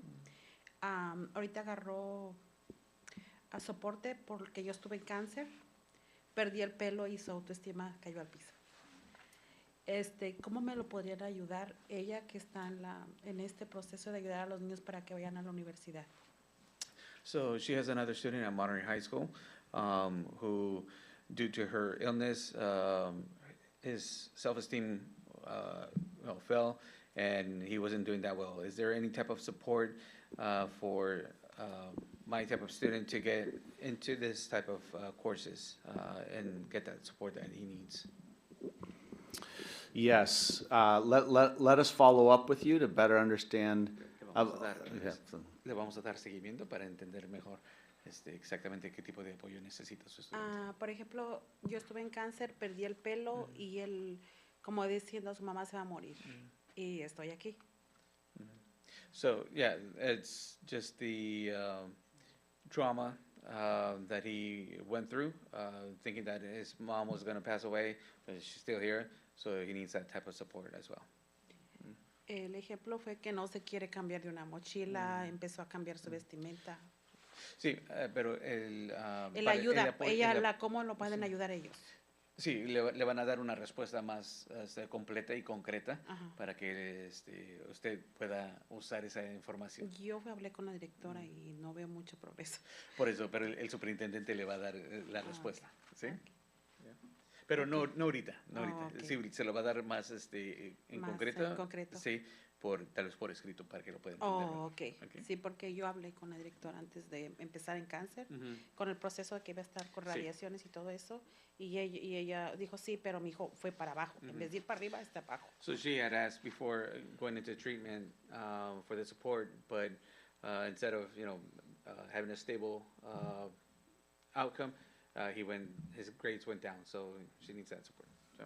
Me gustaría que el muchacho, como el que está en la high school, que sí pueda hablar con él, para que vea que su mamá estuvo aquí, que estoy muy contenta de que él esté. She's so happy to see you here as a student of Monterey High, and she would love for you to talk with her student and encourage him. Es Aaron García. Le podemos dar la información. Okay. Sí. Okay, gracias. Thank you. Okay, thank you. Any other public comment in person? Okay, we'll go online to Carla Lobo. Go ahead.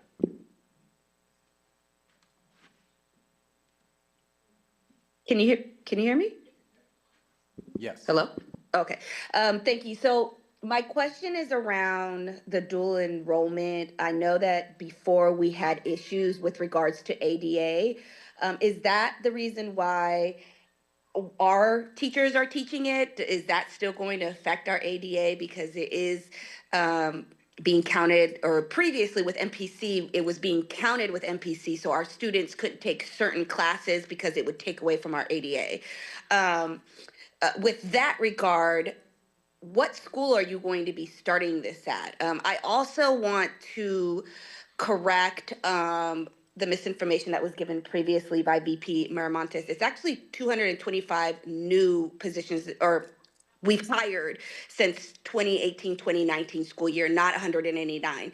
And so that brings me back to my question with regards to, will this affect our ADA? Is this teacher specifically going to be concentrated in the CSUMB courses that they will be teaching. And because California now is going, I don't know if it's passed yet, but there's legislation coming down the pipeline where CSUs will now automatically accept high school kids. Is that something that we're going to implement with this? Is that a pathline or pathway that we're thinking about when we're kind of structuring this out? And where are we going to start the sample of this particular partnership? I yield the rest of my time.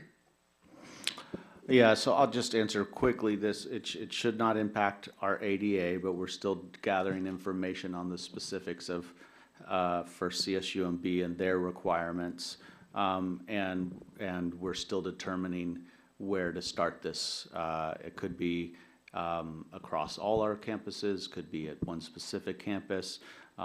Partly depends on CSUMB and how fast they can move, how complex the partnership is in terms of the work that needs to be done on both of our sides. So I don't have a concrete answer for you other than we'll continue to work hard to create opportunities for all our students as best that we can, but we want to do it right, and we want to make sure that we do it well. And I think we have the track record of doing that with MPC, and so we want to develop that with our CSUMB partners as well. Okay, thank you. Any other public comment? All right, seeing none, we will close public comment, come back to the board. Board, is there a motion on this item? I'll move to motion this item. I'll second. Thank you. Motion from the Vice President and a second from, I believe that was Trustee Velasquez. Anything further? All those in favor, please say aye. Aye. Opposed? Abstentions? Motion carries unanimously. Okay, next, item D, discuss and approve the 2025-2026 fiscal year Williams Settlement Legislation Report. Dr. Diffenbaugh. Yes, this is a yearly thing that comes to the board for approval. Very happy to report that we had very positive Williams review with our facilities in good standing. No reports of absence of textbooks. No reports of no other findings from the county in their review. So this is for your consideration and approval. All right, board, any comments or questions? Mr. President, no questions or comments, but commendations. This has been a process that has taken years to really reach a level of compliance that would put us in a position to provide textbooks for all students, to upgrade our facilities to a level of efficiency and effectiveness for classroom learning, and to have teachers that are truly certified in each area. So I really commend the district leadership, our superintendent and his team for the hard work, and would be happy to move approval if there are no other comments. Okay, are there any comments, other comments from the board? Okay, how about questions, comments from the public? Okay, seeing none. Seeing none, we'll come back to the board. I move approval of acceptance of the 2025-2026 fiscal year Williams Settlement Legislation Report. Okay, I have a motion from Dr. Lusk and a second from Trustee Uchida. All those in favor, please say aye. Aye. Aye. Opposed? Abstentions? Motion carries unanimously. Item E, discuss and accept the 2025-2026 Workforce Initiative Innovation and Opportunity Act Title II Adult Education and Family Literacy Act Grant Award. Dr. Diffenbaugh. Yes, I'll be taking this one on behalf of the adult school. This is one of the major grants that the adult school gets every year, and in fact, our notes suggest that we've been receiving it for the last 42 years. It provides funding for English literacy civics, as well as family literacy. It's one of the major grants that helps fund the adult school. And as you know, our adult school classes have expanded and are continued to be very well enrolled and attended and growing each year. So we're really proud of the progress at our adult school, and we're very thankful for this grant and the others that continue to support the program. Okay, any comments or questions from the board? Mr. Uchida. Thank you, Mr. President. Just a commendation for the people at the adult school and the families and the community that takes part. If you've ever seen it, I encourage the board to go down and see them. These people, most of them come from jobs and then come and go back to school. And it's heartwarming. It's a great program. I think we have the right director there, their principal, whatever her title is doing a wonderful job. But to see the faces of the community and how hard they work to get either what, you know, they're some of them go back and get their GED, and some of them, I think there's a citizenship type or some other program. But you know, this is what we should be doing, and it's a great thing. Thank you. Okay. Any other comments from the board? Yes, Trustee Velasquez. And to kind of piggyback off of that too, they also have the program where the families, well, the parents can actually bring their younger children. I got to sit in on that, so, you know, I spoke with some of the parents in that program, and they were talking about how, you know, I can bring my child with me. I can learn things with my child in regards to like social behavioral things like that. So it's a really great program. And then, of course, me and my grandmother always donate plants to the garden, so. But I did have a question. Does this funding also go towards the adult special education day program there, or is that separate? Good question. That's separate. Okay. Yeah. Okay, any other comments or questions from the board? Any comments or questions from the public? Okay, seeing no one in person and no one online, I'll come back to the board. Is there a motion to accept? I move to accept. I'll second. Okay, I have a motion from Trustee Velasquez and a second from Trustee Ofstettle. All those in favor, please say aye. Aye. Opposed? Abstentions? Motion carries. Okay, item F, discuss and accept the grant award for the 21st Century Community Learning Centers Core Grant for the 2025-2026 school year. Go ahead.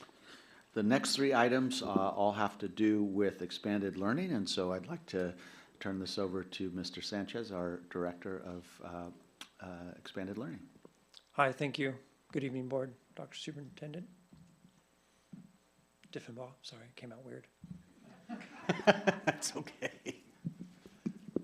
Yes, two out of our three core funding for after-school programs are listed here. Item F is a 21st Century grant. That's a federal grant that we receive regularly. It's a core part of our funding. And then the other one that we'll get to for ACES, the After-School Education Safety Grant, is also a core funding. That's a state grant that we receive every year. It supports specific schools in our after-school program, which we call our ACES schools. It's 8 campuses across our district. Utilizing those funds, in addition to California, also had a sweeping of funds and allowed us to apply for a second round of ACES, excuse me, 21st Century monies. We're using that to partially fund what is item H, which is a new vendor that we brought to this district called Hokali.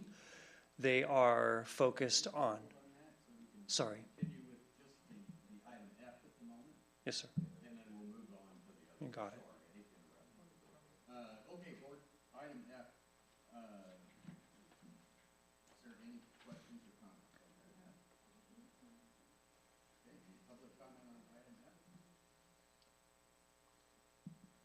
All right, seeing none, we'll come back to the board. Is there a motion for item F? Go ahead. I move acceptance of the grant. I second. Okay, I have a motion from Aye. Opposed? Abstentions? Motion carries. Sorry. I just got hollered at. Sorry. Okay, so item F is approved unanimously, thank you. And item G, discuss and accept the after-school education and safety grant from California Department of Education. You've already spoke on that. Was there anything you wanted to add? No, sir. Okay. Back to the board. Are there any questions or comments? Is any public comment? Okay. Is there a motion? I move acceptance. I'll second. Okay, have a motion from Dr. Lusk and a second from, I think that was Trustee Velasquez. All those in favor, please say aye. Aye. Aye. Opposed? Abstentions? Motion carries unanimously. Now to item H, discuss and ratify contract for expanded learning program curriculum and instruction with, go ahead, that name. It took me a minute. I think it's. The way I want to say it, Hokalai. I shouldn't. Yeah. Hokalai, I think is how you say it. Yes, so this vendor we brought into the district this year. They are focused on whole body SEL cooperative learning. They address many of the standards we have in our high quality standards from the CDE for after school programs. We're really excited to have them come work with our kids. They're going to be on each of those 5 campuses twice a week from now until spring break. Our kids are excited, our program leaders are excited, and we're really just looking forward to partnering with them. Excellent. Any questions or comments from the board? Questions or comments from the public? Carla Lobo, go ahead.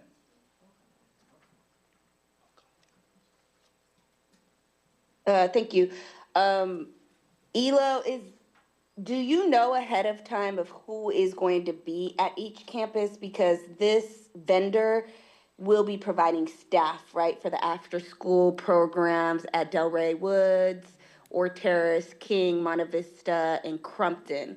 They're going to be there 2 days a week at each school. And how many kids will be enrolled and how many providers are they going to supply? Or is this, because from my understanding, ELO, that's like a company, right? That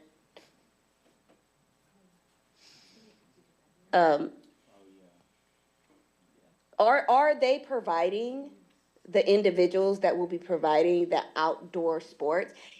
And I say that because ELO had a hiring fest out in Monterey, Skyline, hiring specifically for our district last year. And so I'm wondering if we know who the individuals that are going to be coming in providing these enrichment after-school programs from this company. Do we already know them, or is that going to be separate? I give the rest of my time. Thank you. The company that we're working with, Hokali, will be providing instructors. They're all vetted, cleared under ed code, fingerprinted. But they will be joining our ELO program staff. So MPUSD staff is still present fully, is still working with them. This is in addition to that. And I guess all the questions, they will be at every school site twice a week. We are contracted for 4 grade levels at each site, 4 grade level bands at each site, 20 students per grade level. So, 8 kids per site. All right. Any other public comment on this item? All right, we will come back to the board. Is there a motion? I'll make the motion. Okay. I'll second. I have a motion from Trustee Uchida and a second from Trustee Ofstel. All those in favor, please say aye. Aye. Opposed? Abstentions? Motion carries unanimously. Thank you, Mr. Sanchez. Thank you. Okay, consent agenda. Items listed under the consent agenda are considered to be routine and are acted on by the Board of Education in one motion. There's no discussion of these items before the board vote. unless a member of the board, staff, or public requests specific items be discussed and/or removed from the consent agenda. It's understood that the administration recommends approval of all consent items. Each item on the consent agenda approved by the members of the governing board shall be deemed to have been considered in full and adopted as recommended. Board, are there any items on the consent agenda you'd like to pull for separate consideration? Okay, how about members of the public?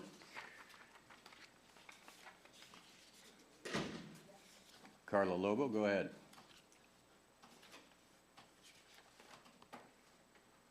Letter F as in Frank.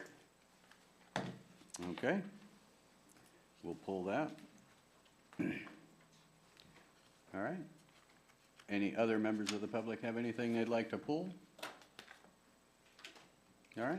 Seeing none, we'll come back to the board. Is there a motion for the consent agenda other than item F? I move acceptance of the consent agenda, other than item F. I'll second. Okay, I have a motion from Dr. Lusk and a second from Trustee Uchida. All those in favor, please say aye. Aye. Opposed? Abstentions? Motion carries. Okay, we'll come back to item F, approve and ratify multiple contracts for services rendered to MPUSD for special education. Did you have a specific question, Ms. Lobo, on this item? Yes, the speech language pathologist, what school that will be, or is that going to be a rotating person? The agreement for the registered nurse, what campus is that for? And for the facilities permit for the Olympic field event, is that something that we always have at MPC? Or, as I believe this past year, we had something at Seaside High. So is that a different program? And is this going to be yearly for us to rent that facility? Or can we potentially, since we're partnering with CSUMB, utilize their soccer field, maybe collaborate with Monterey Bay FC? I yield the rest of my time. Thank you. Yeah, I'll have to follow up with you on the specifics for the first two questions after I do a little bit more research. In terms of the MPC facilities, this is something that we do every year. We do something at Seaside High as well. It's in addition to, but this is the big event that we do for Special Olympics that has from all over the county come to this event. So we've traditionally done it at MPC. It's helping with parking and busing and that type of thing. So we do anticipate continuing to do that at MPC. They've been great hosts to us, and I think that we've gotten really positive feedback from both the attendees in terms of parents, but also the students and staff as well. Okay, thank you. And we do get a grant that helps us pay for the permit costs. All right. Okay, any other questions? Any questions from the board on that item? All right, and I'll come back. Is there a motion for item F of the consent agenda? I move to approve. I'll second. Okay, I have a motion from Trustee Velasquez and a second from Trustee Ofstettle. All those in favor, please say aye. Aye. Opposed? Abstentions? Motion carries unanimously. Okay, information items. Review and discuss 2026 governance handbook. Dr. Diffenbaugh. Yes, thank you. This is something that comes to the board for review every year, usually in January. So we're bringing it as an information item and then would bring it for formal approval at the next board meeting. This is, we've made some adjustments based on feedback last time, such as including the student board members in the title page. And then we have added a section. There's been new regulations from the state around the different trainings that school board members must do yearly, so we included a section on trainings as well. All else, there might have been little more grammatical cleanups, but those are the two areas of, and so this is a document to get feedback on. Additionally, while we do bring it once a year, we can also bring it back at any time at the board's discretion to update it or to expand it. All right, board, any comments or questions on the item? All right, how about any comments or questions from the public on this item?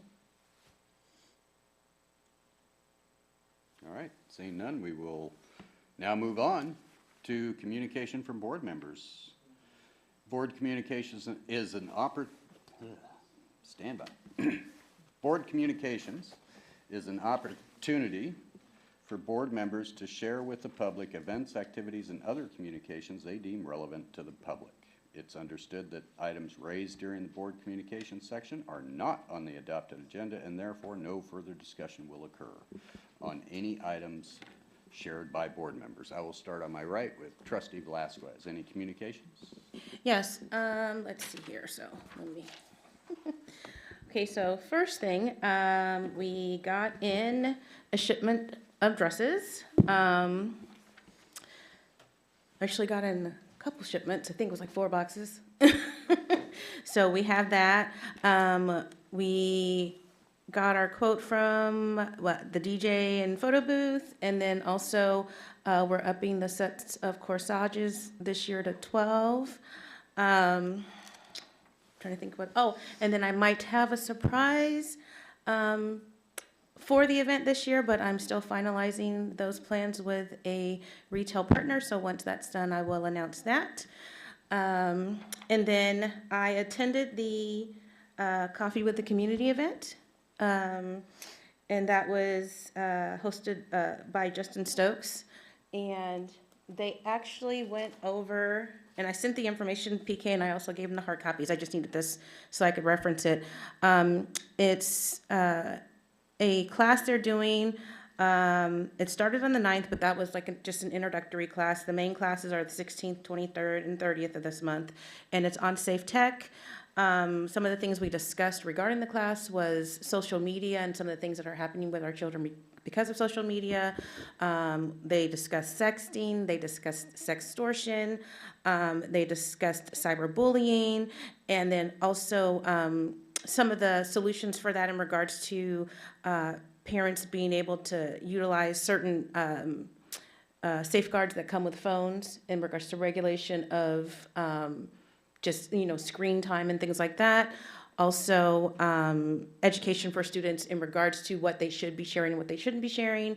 And then also parents, safeguarding what they're sharing because of some things going on with theft of basically family photos, and then people placing or strangers placing those photos in AI and doing things with those photos. And so the instructor goes over all these things in these classes. And so she said it's something that they have set for these next 3 classes coming up. People can still sign up. But if the district would like a second round, she's more than happy to do that. And I believe they are taking place at the Boys and Girls Club in Seaside. So I did pass that information on to PK. And then I also got the tour, the all-in facility at both Marshall West and I guess the Marketplace Marina High School. And so that was all in with Tanya, who's also going to be partnering with us on the prom drive. But she wanted me to come and see the facility. And so I do have a request later regarding that. But I mean, it was a great facility. Food, diapers, pull-ups, even Depends, wipes, personal hygiene products, cleaning products, furniture, clothing, just anything that a family in need could think of. And then also the fact that there are no barriers to qualification, so it's not something to where you have to be low income or have to be unhoused. It's basically anyone that's in need. And it is, They don't take identification information. They will basically ask questions like in regards to how many in your household, are there any children, how many, are there any, anyone above the age 65, how many, that kind of thing, but they don't require actual personal information. I will have a request regarding that, and then I believe that was it for my, let's see, I'm gonna make sure. Yeah, so that was it for my communications. Thank you. Trustee Ostettle, communications. Nothing. All right. Dr. Luss, communications. I don't want to be yelled at. Yeah, I did. I got yelled at. Okay. Guy back there is really mean. Just a reminder, Dr. Diffenbaugh, I think, has shared it with us as a team, that the Monterey County Office of Education, the association that we, as a board, as a district, belong to, is hosting a training.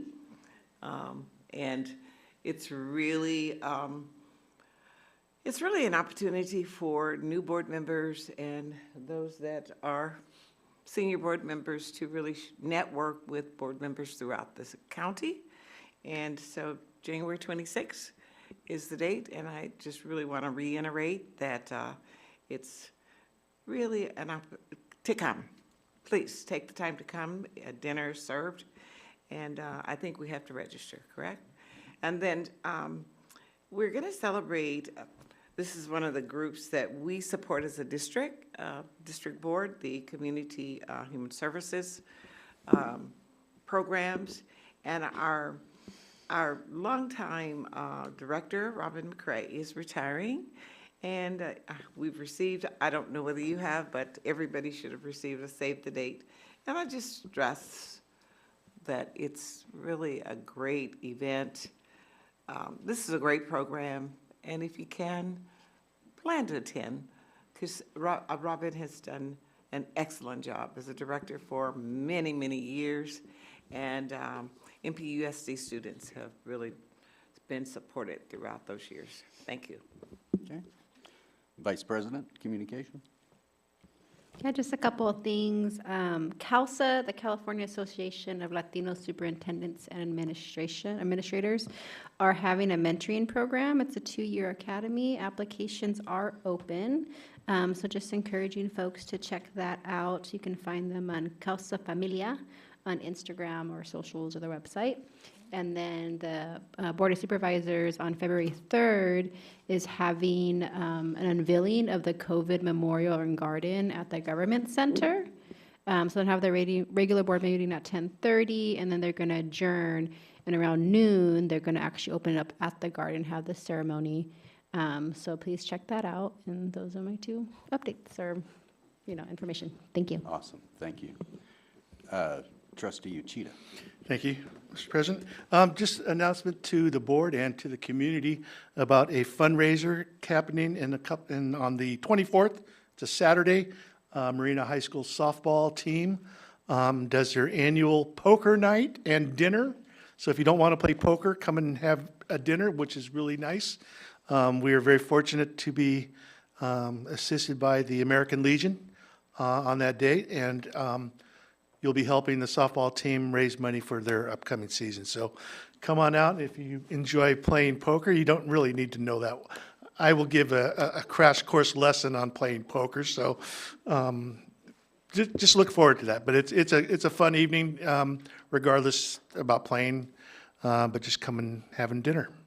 Thank you. All right. Thank you. Trustee Sanders. Yes, just wanted to share the news that Revision West, the workforce housing developer I work for, has broken ground on its 15-unit project in Marina, and by the end of the summer, with any luck and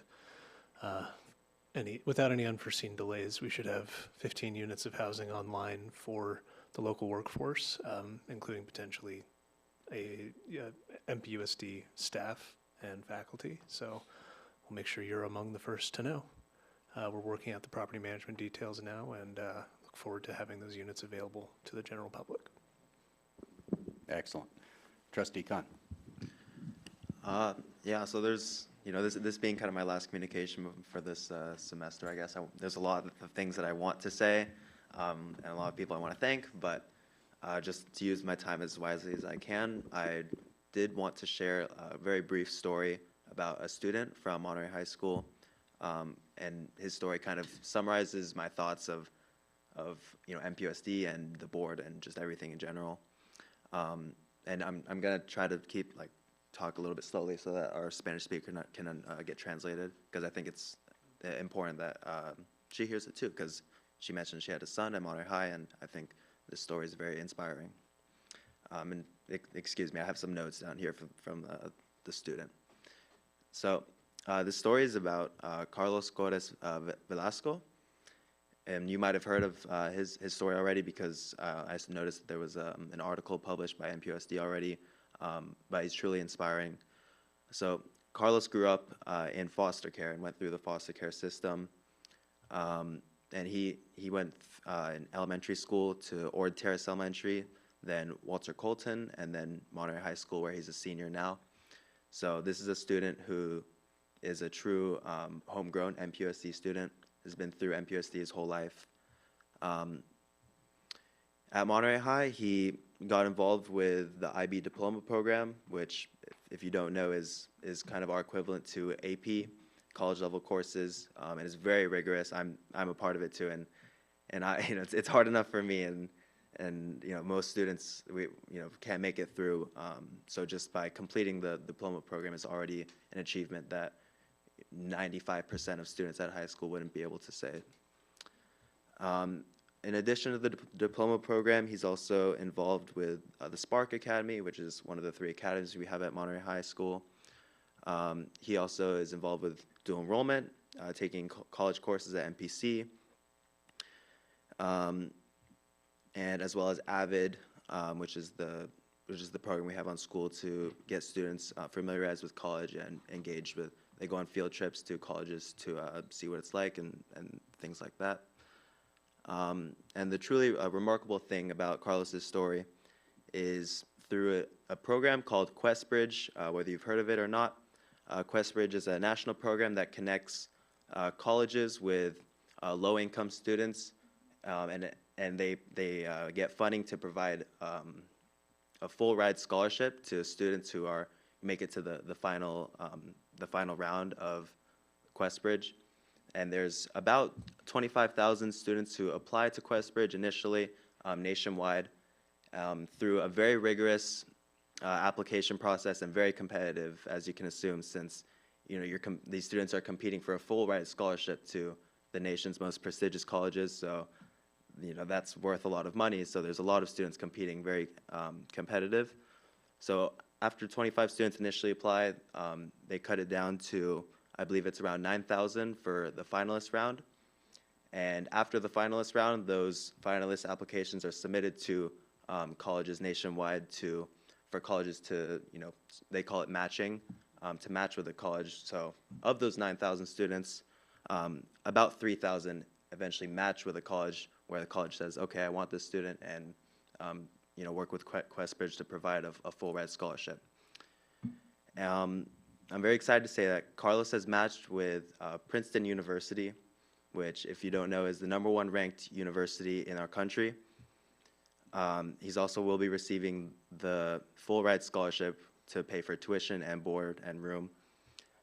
And I just want to say that this inspires me, because this is a student who, like the world, against all odds, has made it to the highest level of academic achievement, and at my age, which I can't even imagine what he's been through, through the foster system, through very harder upbringing than I've had, for sure. I can't imagine doing the things he's done, and I think it shows that MPUSD has, he's only had MPUSD his whole life, and he's grown through our system, and this is something we've done. We've brought a student from very low place to now the #1 ranked college in the United States, and he is planning to pursue a PhD in, I think it's pediatrics, And so that's the highest level of education you can receive. So our system has brought, you know, a student down from down very below to as high as you can go. And, you know, he's involved with AVID, he's involved in Spark, the academy, he's involved in dual enrollment, he's involved in IB. So, you know, if I can share like one last message, it's just that, like when I'm working really hard on school, you know, I can get distracted and I get like unmotivated sometimes, and it's always helpful for me to remind myself like why I'm doing what I'm doing, and that helps me, you know, get back in, lock in, sort of get more motivated.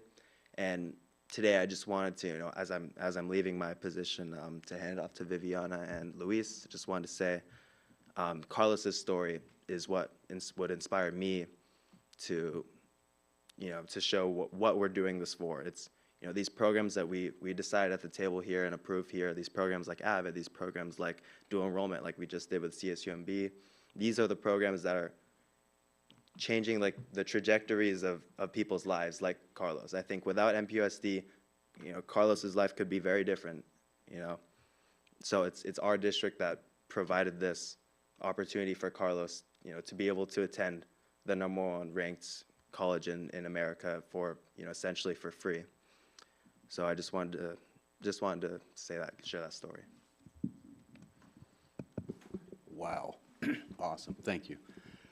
So, hey, I just have a couple of things. Not only do we have the Confidential Employee of the Year for AXA Region 10, we also have the Superintendent of the Year for AXA Region 10. Congratulations. So we hired a superstar. Okay. Yeah. Awesome. And again, that'll be a big party. May 1st. And we're all going. That's right. May 1st. Don't forget. Put it in your calendar. So, all right. Okay, so now we're going to move to board requests. Board requests are an opportunity for board members to request future items to be added to the agenda by the agenda setting committee, or to request information to be provided by the superintendent or designee to the board at a further date, or at a future date and time. It's understood that items raised during board request section are not on the adopted agenda, and there will be no further discussion. I'm going to start on my right again with Trustee Blasquez. Yes, I do have a couple of requests, but there was something that I forgot. There is what's called the Ancestor Roundup. It's being provided by the Monterey County Genealogical Society. It's a summit they do every year. This is going to be the 45th summit, basically helping people research their family history. I am actually going to be teaching one of the sessions on Black American freedmen genealogy. So basically giving pointers on things to look for in regard when you're researching your family history, you know, looking at things like wills, even slave schedules, ship manifests, et cetera, and then also some of the impacts that can happen in regards to hitting brick walls, not being able to go past certain things, or, you know, not being able to go past, say, the 1800s, or, you know, things like that. So I will be teaching that. It will also be on January 24th, but it's in the morning. So it starts at 8 a.m. and it goes until 4 p.m. So you could technically come to our classes that'll be on various aspects of genealogy and still go and play poker at Marine High. So I didn't want to forget that, but I will send the information to PK so that if anyone's interested, they can still register, and then I'll also send the class schedule so you can kind of see what classes are available. I think there's like 30 some odd classes available between that, and it's a bring your own lunch, and it's actually the Mormon church across from Delbury Woods actually donated their location for the event and access to their family historical center. So I believe there will be access to that room while the summit is actually going. And so that was the end of my announcement. And then my request is, after touring the all-in facilities today. I actually toured it with our community school liaison, Hugo, from Seaside High. My request is, and I think it'll be a reiteration of a previous request, is in regards to these programs that we have in our community that are servicing our MPUSD students, if we can somehow start having them come in and maybe give 5-minute presentations on what they do, so that we can make our families aware, because I did not know that her program was in existence, and it actually complements what we do in our resource center with Mr. Diaz, which of course there are certain qualifications you have to meet to utilize his closet, or, you know, to get resources from him, whereas with her, with Tanya's program, there's no barriers to qualification. It's just anyone that's in need. So it would be nice to, again, have these organizations come in and kind of start doing presentations, and us, you know, pushing that information out to the community. And then also another thing that came up was that there are groups of parents that would like their children to be doing community service, and they're looking for community service opportunities. I know this was something that I spoke about with Hugo, and he was saying that he has parents asking him, you know, do we have more community service opportunities? And so there are organizations, I know Ms. Acosta has All In, but she also works for Italiano Concorso, or Concorso Italiano, and she's been asking, you know, she wants the student participation that I guess we once had with that. I know that there was a, I can't remember her name, but she reached out to me from the Monterey Jazz Festival, and they were looking for students for that in regards to internships for the festival. So there are a lot of organizations looking to connect with MPUSD, but they just don't know, I guess, how to go about doing it, or they might have had a connection with MPUSD and then lost it, and they're looking to reconnect. So if we can, I guess, figure out a way to let families know what community service opportunities are available to students, and then also start connecting with some of these community partners that are looking for students to volunteer. And then the last thing is I don't know if you guys have been to the Marshall campus, but I had gone there as a child, and so that cafeteria / theater in the school, they literally have a full wall about 8 or 9 levels deep of diapers. And so I know at one time we had voted again, well, we voted to where parents had to provide diapers for our child development centers, but we had the caveat that if a family could show hardship, that we would provide them with diapers. And so, to quote Ms. Acosta, if we need diapers, we need to call her, because they pretty much have that every month. And it, you know, even though it turns over, they get that same amount again. And so she was like, we just have these sitting here. So we definitely can, she said they definitely can assist the families in MPUSD going to the preschools that need diapers. She, you know, said that that would be open, and she just needs us to give her a call, and she'll figure out, or we can figure out how to coordinate getting those diapers to the facilities. And then I think, let's see, I think that's it, yeah. Okay, thank you. Everybody good with that? All that? Okay, all right. Trustee Hofstadter.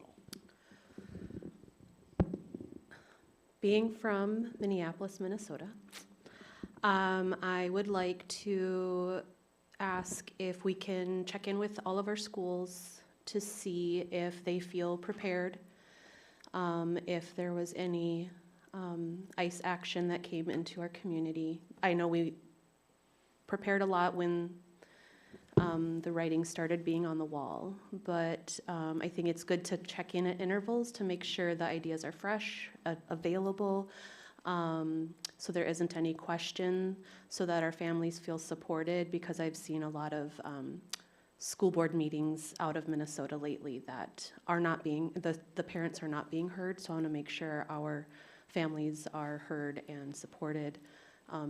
And yeah, just kind of a litmus tester, see where people are at right now with each of our sites. Thank you. Okay. All good? Yeah, all right. Dr. Lusk, board request. All right. Vice President, any board request? Trustee Uchida? Trustee Sanders?